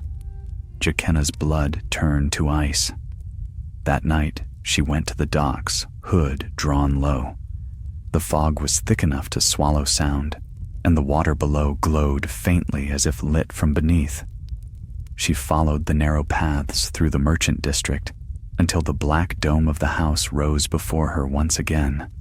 The doors stood open. Cold wind breathed from within, carrying the scent of stone and ash. "Rin," she whispered. Her voice vanished into the dark.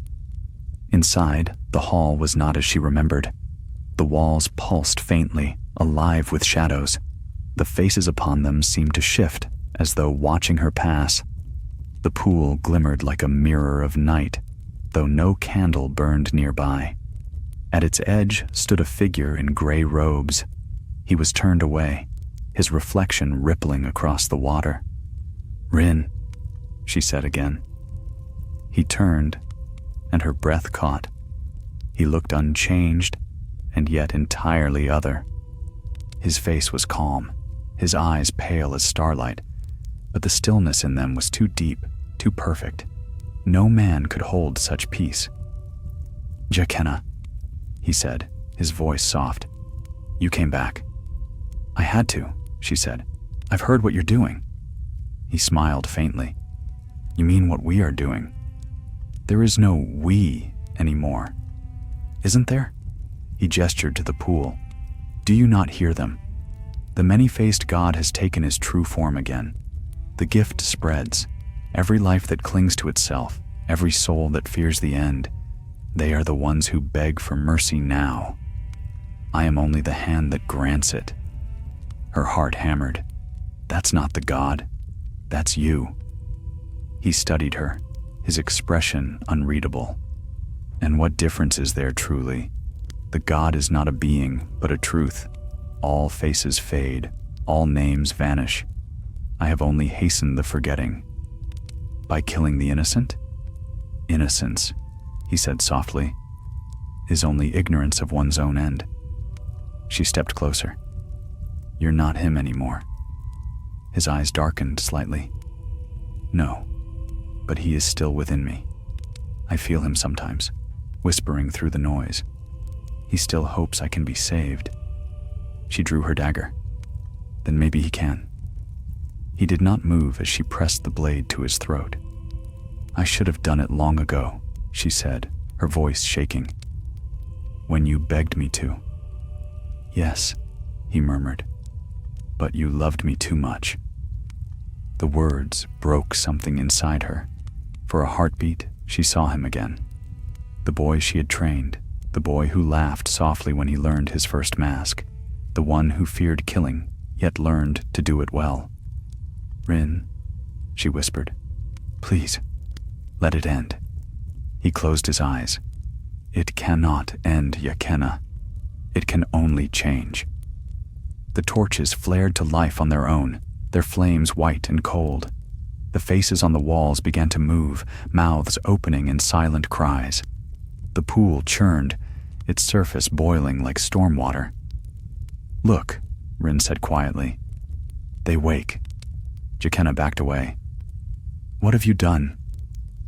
"I've set them free. Every soul that ever gave its face. Every prayer for death ever answered. They are no longer bound." The faces writhed, melting into one another, merging into the black mirror until the pool was no longer water, but a window, a shifting, endless sea of faces, screaming without sound. "Rin, stop this!" "I can't," he said, his voice distant. It was never mine to stop. The hall trembled. Cracks split the floor. From the fissures poured mist, dark and cold, swirling around them. Yakenna lunged forward, seizing his arm. "Then fight it!" she cried. "If you're still Rin, fight it!" He looked down at her hand on his sleeve, and for an instant, his eyes changed, not the cold silver of the god, but warm amber, human and afraid. "Yakenna!" "Hold on!" she said, tightening her grip. But the mist surged upward, swallowing them both. When the light returned, the hall was empty. The pool was still once more. The doors closed with a sound like the tolling of a bell. Days passed. The people of Braavos spoke of strange omens, of the Titan weeping black tears, of whispers rising from the canals. The priests of the house were never seen again. And one morning, a new statue stood in the square, before the Sea Lord's palace. It bore two figures carved in black stone, a man and a woman, hands clasped, faces hidden beneath the same hood. None knew who had placed it there, but those who knelt before it claimed they heard a voice in the wind, soft and steady. "The gift is not given, the gift is shared." Beneath the statue, the fog swirled like breath. Far below, in the drowned tunnels beneath the house of black and white, two shadows moved together through the dark. One light, one darker still. Their whispers echoing softly through the endless stone. "Valar Morghulis, Valar Dohaeris." And the sea, eternal and listening, answered with the sigh of its waves. Winter's heart had settled over Braavos. The canals froze to mirrors, and ice clung to the rigging of ships that could no longer sail. The fogs that once rolled from the sea now hung motionless, thick as old breath. The city slept under a shroud of silence, its towers like candles long extinguished. But below that frozen stillness, in the drowned vaults beneath the house of black and white, movement stirred. A single flame burned in the darkness, pale, steady, and without smoke. Its light revealed a narrow chamber lined with faces carved from the stone itself, each weeping faint tears of frost. Before the flame stood two figures cloaked in shadow. Rin's eyes gleamed like silver moons, calm and distant. Beside him, Yakenna watched, her face hidden beneath her hood. The damp air smelled faintly of salt and old death. "Why bring me here?" she asked at last. Her voice echoed softly in the gloom. Rin's tone was quiet, almost tender, because this is where it began and where it must end. Yakenna's gaze moved over the carved faces. "These are the old ones, the first to serve. None come down here anymore." "They are not gone," Rin said, "only waiting. The god does not forget its own." She hesitated. "You said you set them free." "I did." His expression did not change. But freedom and peace are not the same. He stepped toward the flame. Its light wavered, painting shifting patterns across the damp walls. "Do you know what this is?" he asked. Yakenna frowned. A candle. More than that, Rin said. It is one of the glass candles of Valyria. Marwyn brought it to Braavos long ago. He thought it a relic of knowledge. He was wrong. It is a key. She took a slow breath. A key to what? Rin turned to her, his eyes unreadable. To the vault that lies within me. Jaqenna's hand drifted to the dagger at her belt. You said the vault was destroyed. So did the kindly man, Rin murmured. But lies and faith are siblings. The god was never in the house. He was in us, in every face we wore, every death we gave. We thought ourselves servants. We were doors. He reached into his cloak and drew forth the iron coin. Its surface was smooth once more, blank and cold. This, he said, is the lock. The air around them grew colder. The candle's flame stretched tall and thin, then curved toward the coin as though drawn by invisible breath. Jaqenna's voice trembled. What are you doing? I have seen what death truly is, Rin said. It is not mercy. It is memory, the echo that refuses to fade. Every soul taken by the god lingers, whispering through time, seeking form again. The house bound them. I will release them. Rin, you can't. He looked at her sharply, and for an instant his face softened. I have no choice. You saw what I became. The god is not separate from me now. If I do nothing, it will spread, through Braavos, through the world. But if I open the vault, perhaps I can end it, truly end it. Jaqenna stepped forward, tears gleaming in her eyes. And what becomes of you? He smiled faintly. I was never meant to remain. Before she could stop him, he pressed the coin to the base of the candle. Light burst through the chamber, blinding, soundless, absolute. The carved faces screamed in silence as their features melted into shadow. The stone shuddered, the air splitting like torn silk. Rin staggered, but did not fall. His eyes burned white. Rin! Jaqenna cried, reaching for him. He turned toward her, and his voice was no longer his own. It was many voices, layered and endless. It is done. The floor gave way beneath them. Water rushed upward, dark, roaring, alive. She felt herself thrown backward, tumbling through blackness. The sound of waves filled her ears, then faded into silence. When she opened her eyes, she lay upon a narrow pier beneath a slate-gray sky. Snow fell lightly on her cloak. The harbor stretched before her, frozen and still. Behind her, the house of black and white stood half-sunken, its doors shattered, its windows dark. No sound came from within. Rin, she whispered. Only the wind answered. She rose unsteadily, clutching her dagger. Her breath misted in the air. The city was deathly quiet, not empty, but listening. Then, from across the ice, she saw movement. A figure stood on the far side of the canal, cloaked in white. Its face was hidden, but she knew that stance. Rin! He did not answer. She ran across the frozen canal, boots skidding on the glassy surface. But when she reached the opposite bank, the figure was gone. Only footprints remained, leading toward the Titan's bridge. She followed.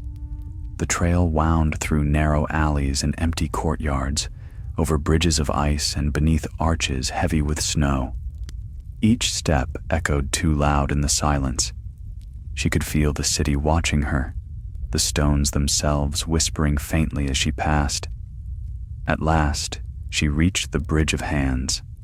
The sea below was frozen solid, its waves caught mid-motion like glass. There he stood, at the bridge's center. Rin, she said again.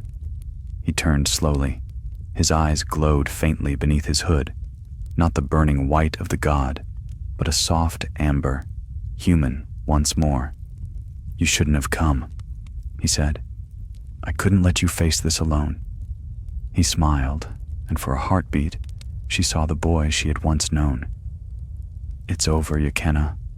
The god's hold is broken, but the price was heavy. What price? He looked toward the horizon, where the first light of dawn bled through the mist. The souls that were bound, they are free now. The faces, the memories, they no longer belong to the house. They walk among men again. But the city remembers me as them. I am all of them, and none. I can't stay. Then where will you go? Where all ghosts go, he said softly. Beyond the narrow sea, perhaps north to where death wears another face. Yakenna stepped closer. I could go with you. He reached out, brushing a strand of hair from her cheek. His touch was cold but gentle. You could, but you have a name still. Keep it. Tears glimmered in her eyes. Will I see you again?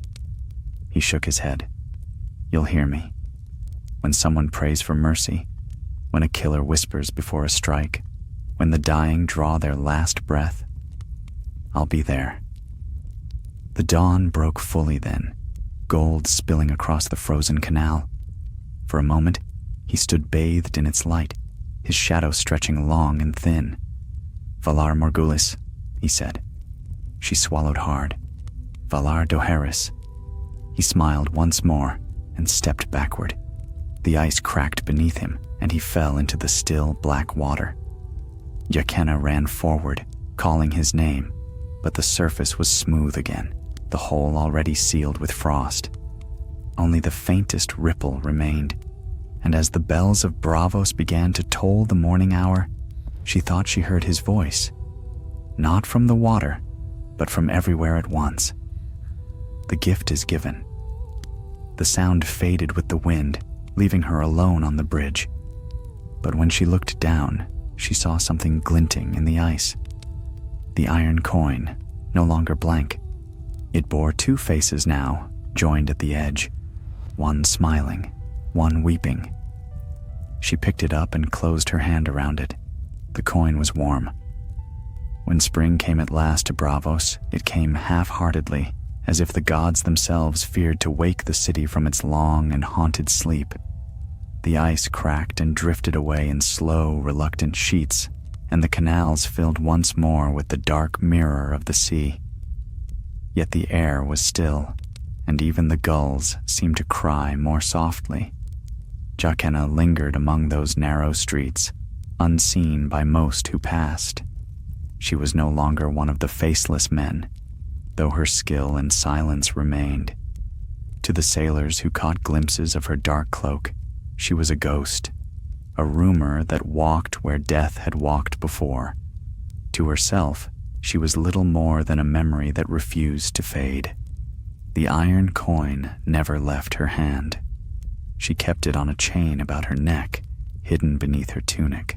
At night, when sleep would not come, she turned it between her fingers, tracing the two faces engraved upon it. One smiled, one wept. Both, she thought, were Rin. Each morning, the bells tolled as they always had, but their sound had changed. It seemed deeper now, each note weighted with sorrow. The priests said the house of black and white had sealed itself once more. No one had entered or left since the winter thawed.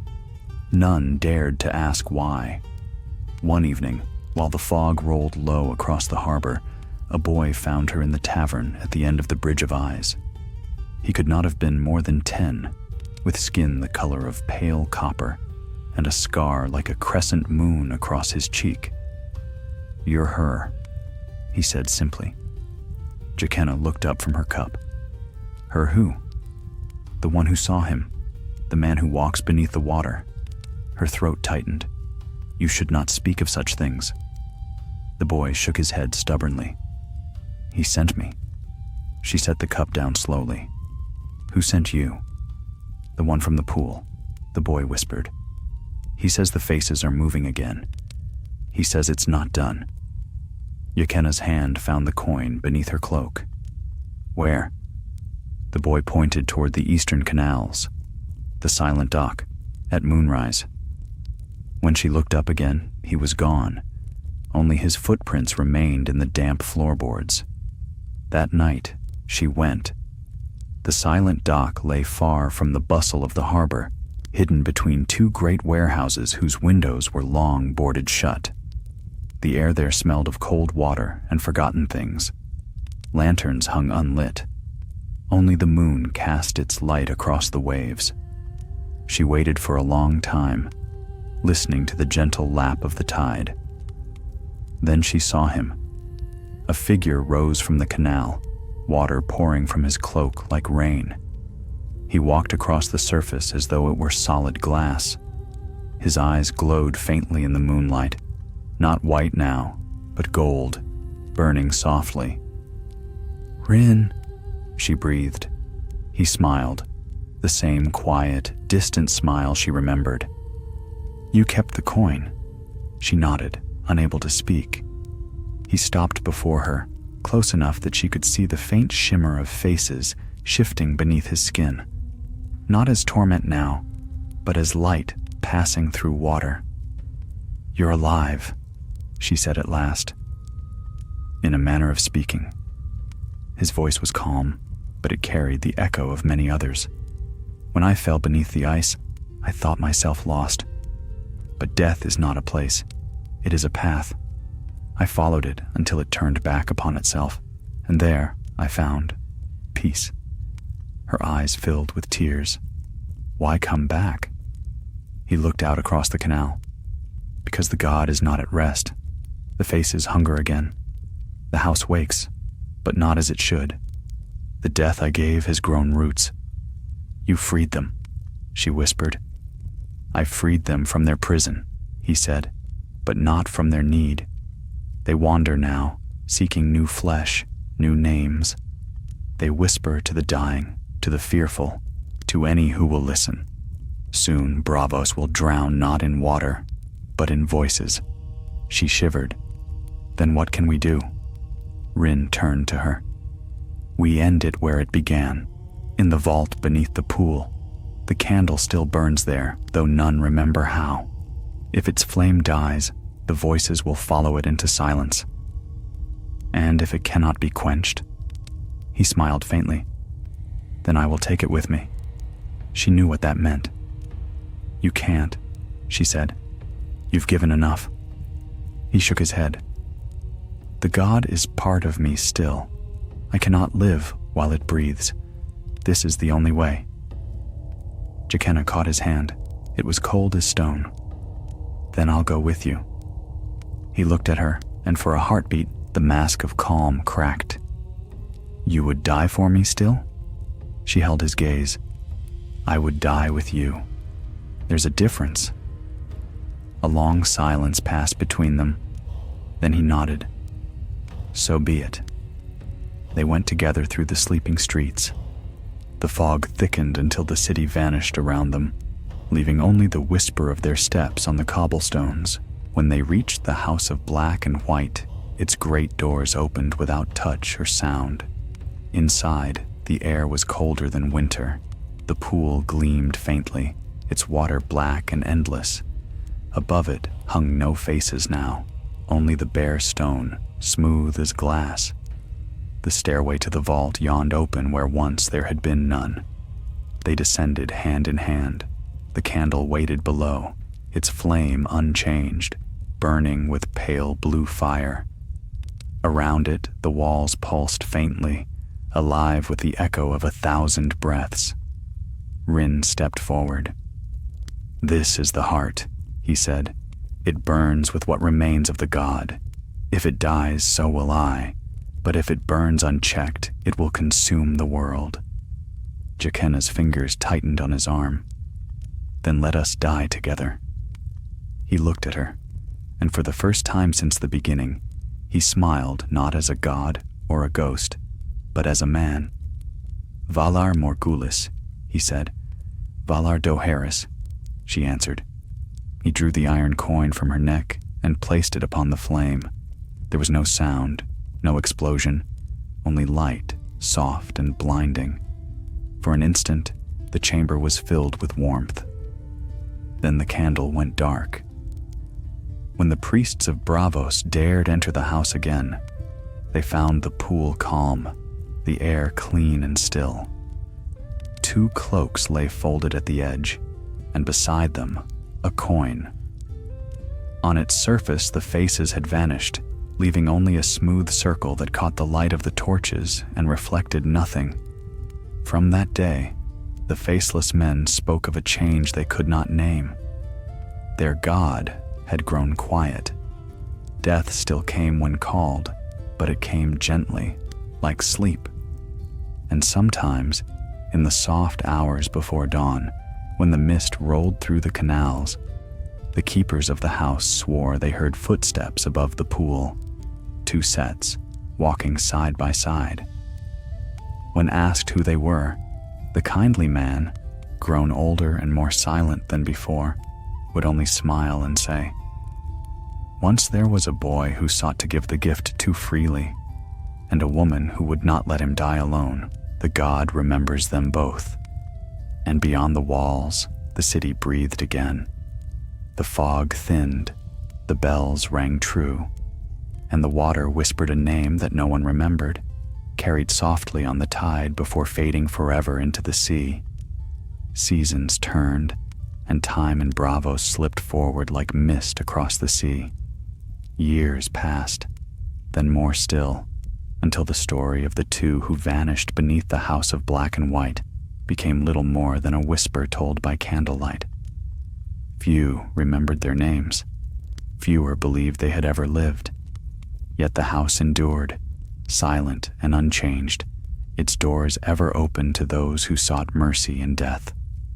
The priests who served within spoke softly of a new stillness that lingered in the pool. Death had grown gentle, they said, and the water no longer reflected the faces of the gods, but only the sky above, shifting gray and silver with the hours of the day.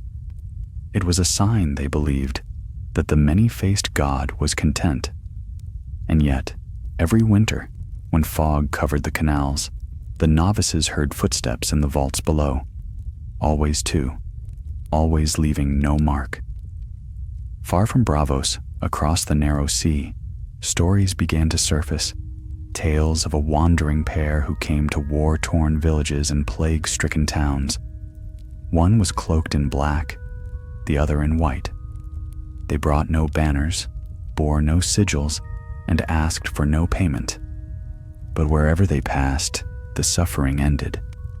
The dying slept without pain, the lost found peace, and the cruel simply ceased.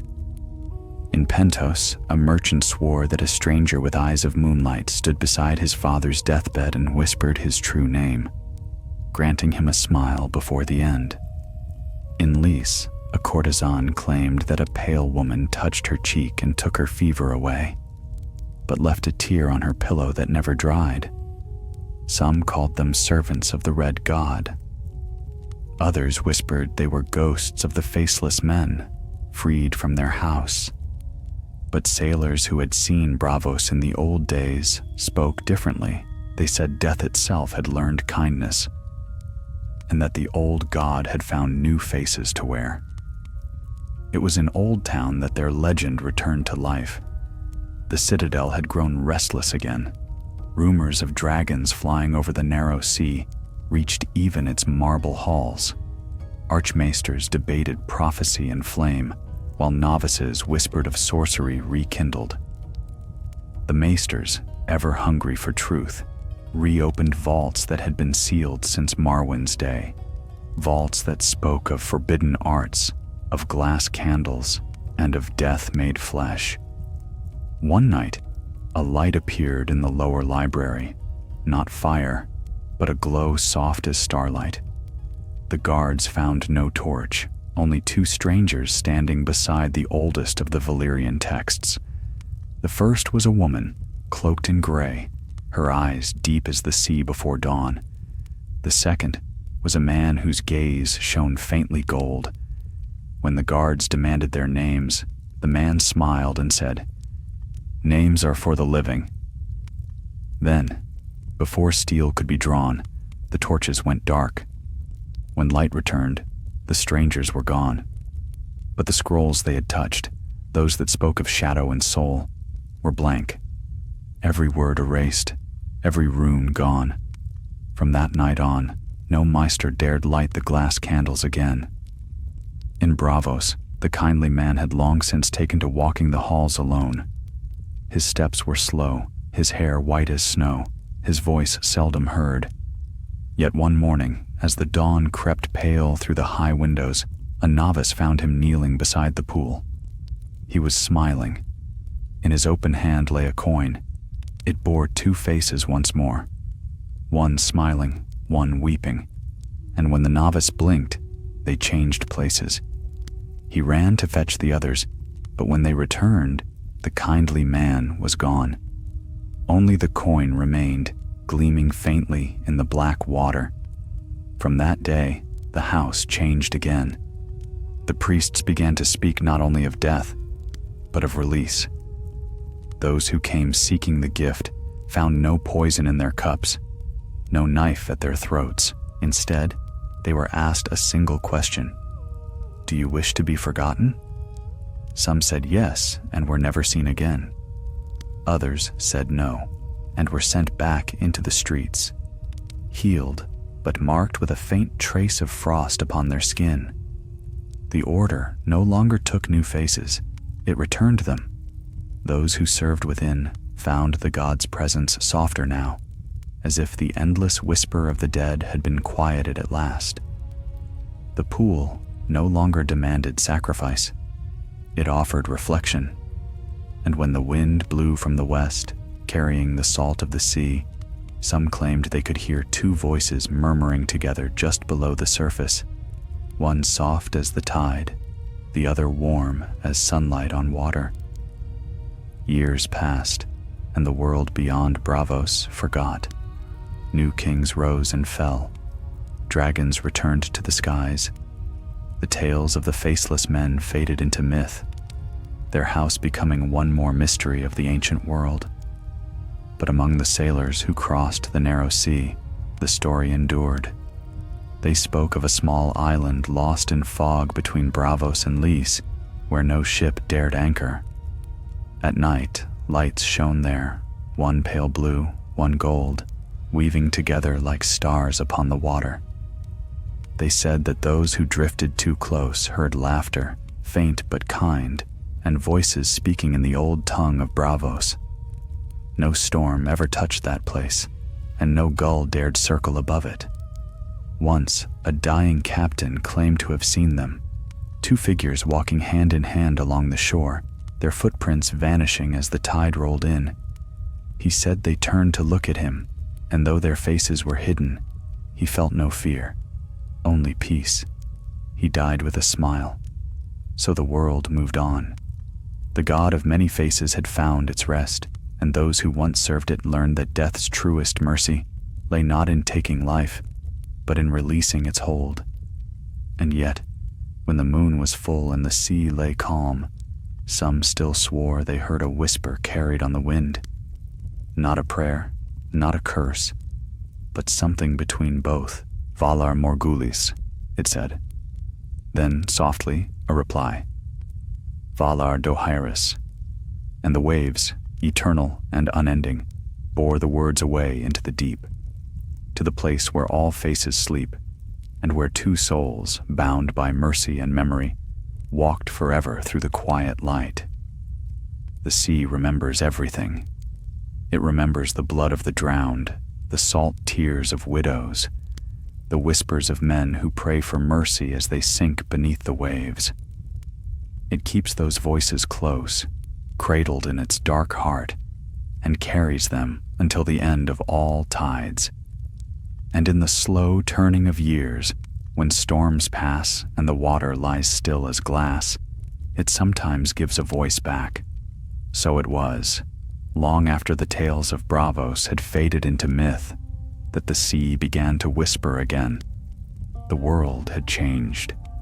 Empires rose and fell, dragons soared and burned and vanished once more, and the memory of the many-faced god became only a tale for children.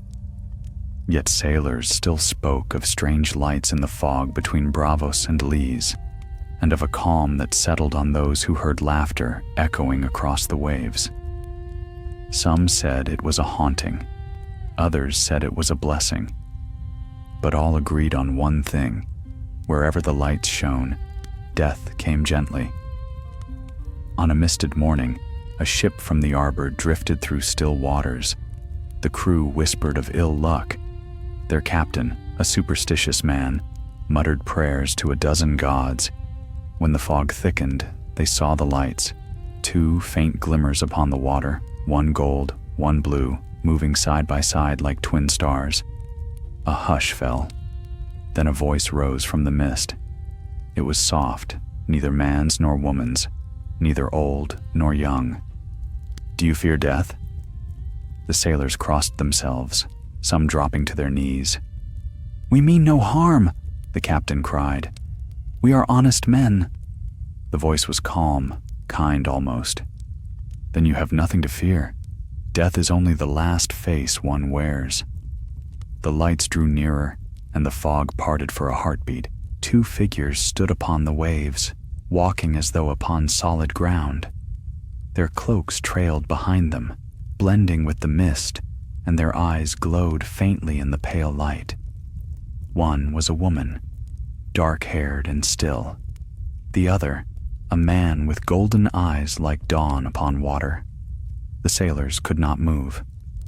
"You've come far," said the woman, "but not for us." The man smiled. "Your time is not yet written. Turn back." The captain found his voice. "Who are you?" The man looked toward the horizon.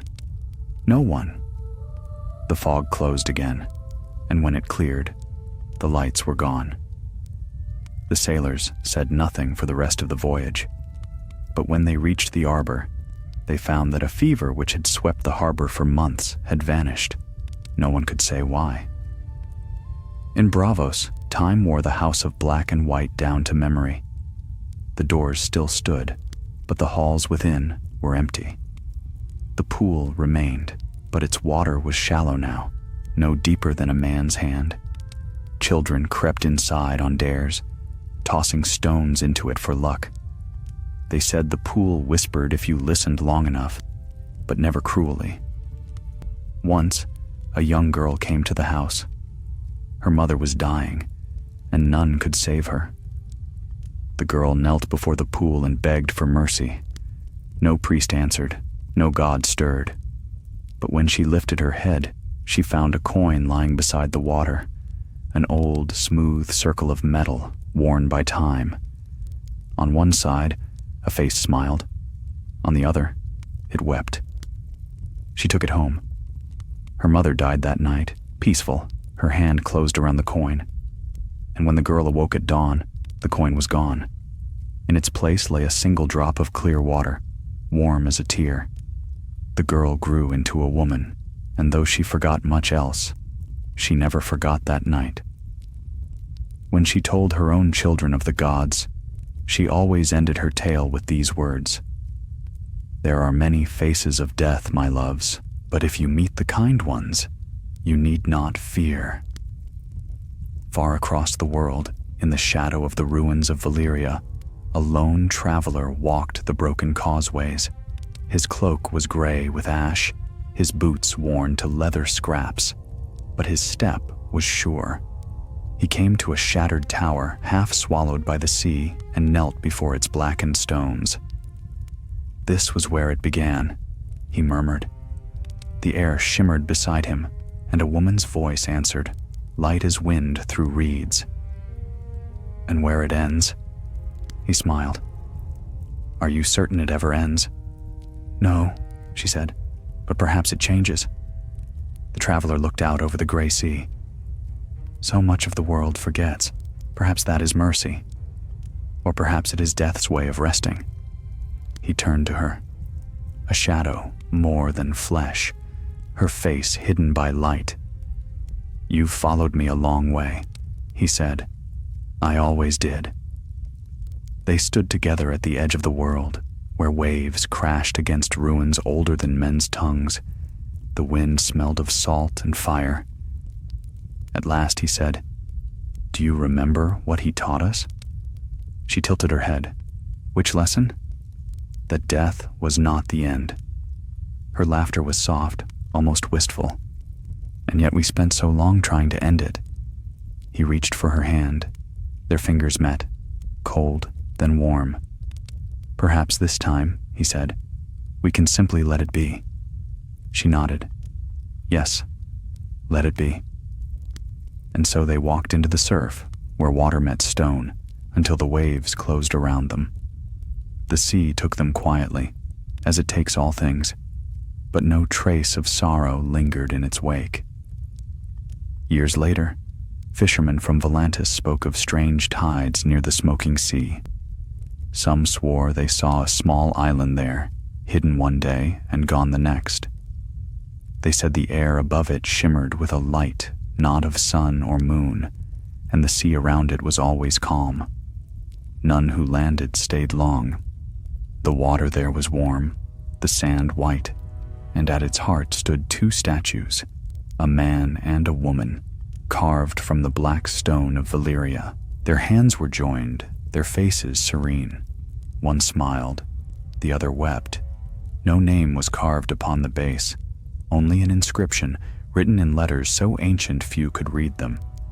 Those who could set it spoke simply thus, "The gift is peace." When the tide rose, the island vanished again, and the sea was silent.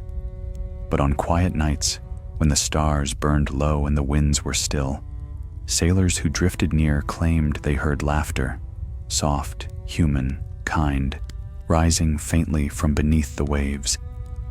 And the sea, which remembers everything, kept their story safe, whispering it into the ears of the world, so that no one would ever truly forget the boy who became death and the woman who loved him enough to follow. For even gods, it is said, may grow weary. And when they do, they too must rest, wearing, for a time, the faces of those who learned that mercy, not fear, is the truest gift of all.